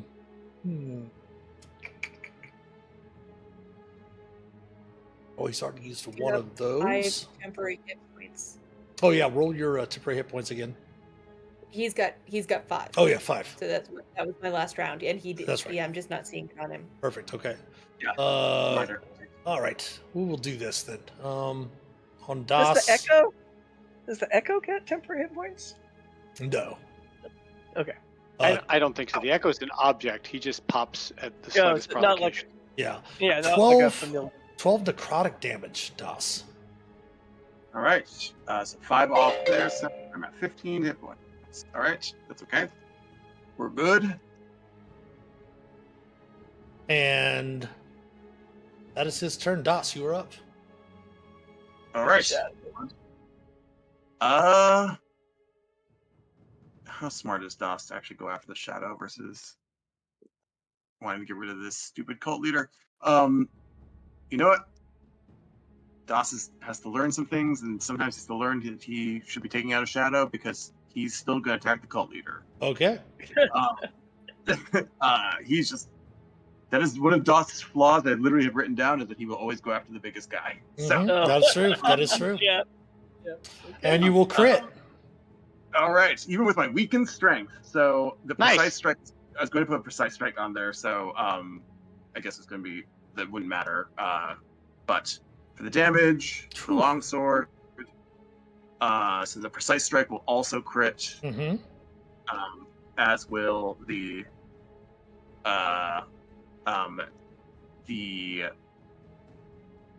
divine smite that I place on it as well. So that would be 4d8 for the divine smite. So, All right. So we've got So my question for you is this, Doss.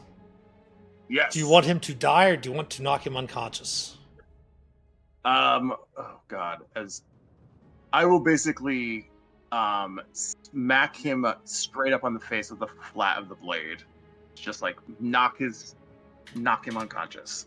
Okay, he is now unconscious. And we're All right. going to pause here because something is now going to happen. But we will check that out on the other side of the ad break because we do have an ad break coming up here in about a minute or so. So we'll have the players come back at 35 after the hour, and we will see what's going to happen after the cult leader has dropped to the Okay. ground. So we'll be back shortly. So please stick around. We'll be back on the other side of the break.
are back on this side of the break, talking about our wonderful Magden and I have dentist appointments tomorrow. It's going to be such a lovely thing to deal with.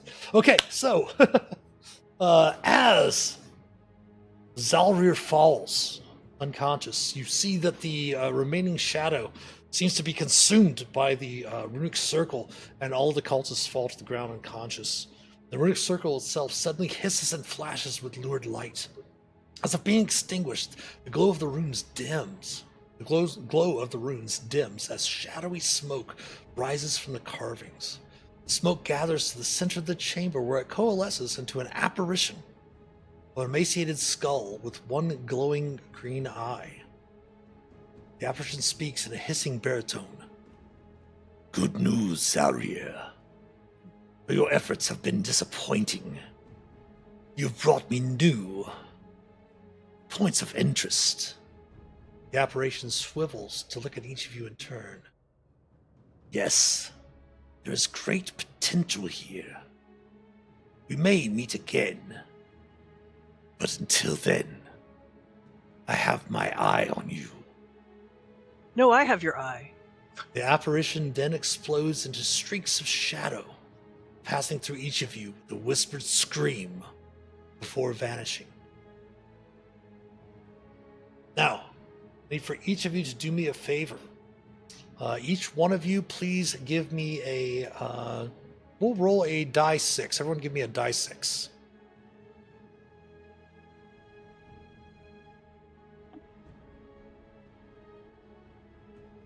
All right, for Renly, Das, and Davana and Blink. Renly, Das, Davana, and Blink, your rolls are even. So each one of you will receive this.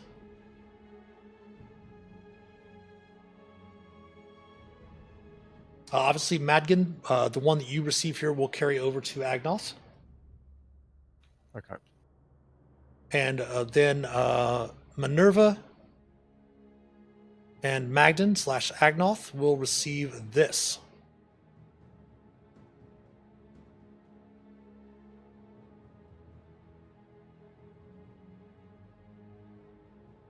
As Vecna has bestowed upon you each a supernatural gift.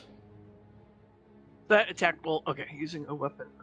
Okay, but it's not a spell, so yeah, that was not going to do any good for me. While okay. while in possession of either of these charms, you have the unshakable feeling that you are constantly being watched. Okay. A little creepy. But I thought Tavana isn't being followed. Not at all. But that's different than being watched. Fair, yeah. You're able to take a number of captives. Obviously, cult leader as well as 4 other cultists that had come out of their sleeping chambers to the west and return, leaving the catacombs to report to Lord Neverember without further incident. Lord Neverember is very grateful for your efforts and pays you, of course, 100 gold total for the job to split amongst yourselves, plus an additional 10 gold for the other the normal 4 cultists, so up to 140 gold, plus 25 gold each. I'm sorry, this is 100 gold pieces for each of you, plus additional 10, an extra 40, so it'd be 165 gold for each of you. Can Blink try to weekend at Bernie's, the one he accidentally killed, to get another 5? Unfortunately, no. As Neverember is pretty, he's pretty insightful. But though this sect of cultists has been neutralized, others might still lurk in the shadows of Neverwinter, and of course, the other investigator is very, very thankful that you discovered what had happened to her brother, that he had infiltrated the Bearheart family, brother and sister. You found what the cultists, what they were doing, and were able to avenge her brother's death. Of course, those still look in the shadows of Neverwinter. the Lord Neverember is able to send out other investigators with this knowledge that you have.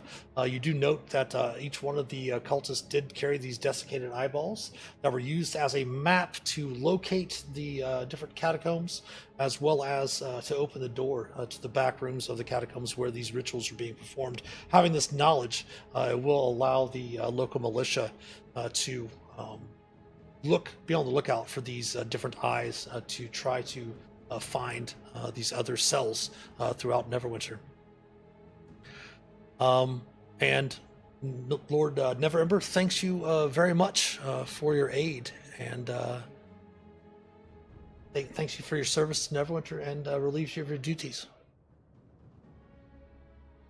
And that night, as you fall asleep, you awake somewhere else, very strange, which we will find out next week, as tonight our session's finished. I feel like we're gonna get a really good sleep and wake up feeling so much more powerful. Right? Of course, the hat that you discovered was a hat of disguise. We put that in there since, of course, we are playing homebrew rules, not Adventurers League. You do have to divvy up those magic items. So everyone does keep their own charm, of course. You do have the 2 potions of greater healing to hand out, the spell scroll of protection from evil and good, shield +1, as well as the hat of disguise. And while you're deciding on that, thanks everyone for watching tonight. We will be back. This stream is going to be every the 2nd and 4th Tuesday of the month. Starting with next week, the 21st of May, we will have episode 1 of Vecna, Eve of Ruin. That will be from 8:30 p.m. Eastern to 12 midnight Eastern. We do have our new stream tomorrow night at 7 p.m. Our Walk Amongst the Plains, playing a little bit of Magic the Gathering Arena. We will be in on Thursday for our Dungeon Delving stream at 8 p.m. We will not be streaming this Friday due to the virtual D&D weekend happening this weekend. I'll be running a couple of games on Friday and Saturday. But we will be back on Sunday evening for our live D&D play game of Phandelver and Below the Shattered Obelisk. I believe we're up to episode 20 for that, and that does start at 7 p.m. Eastern and go to 10 p.m. Eastern. Does anyone have anything to say before I say my closing shtick? Thanks, everyone. Thank you for watching. Yes, thank you all for watching tonight. Of course, thanks to all of our supporters, especially our patrons from Patreon, of which I must say that Das is one. Thank you very much, Das. If you'd like to help support the channel, please consider becoming a patron or subbing here on Twitch, twitch.tv/themasterofdungeons. We'd love your Prime subs as well. The link to our Patreon page, as well as our YouTube channel and all of our social media accounts, can be found in the About Us section below here on Twitch.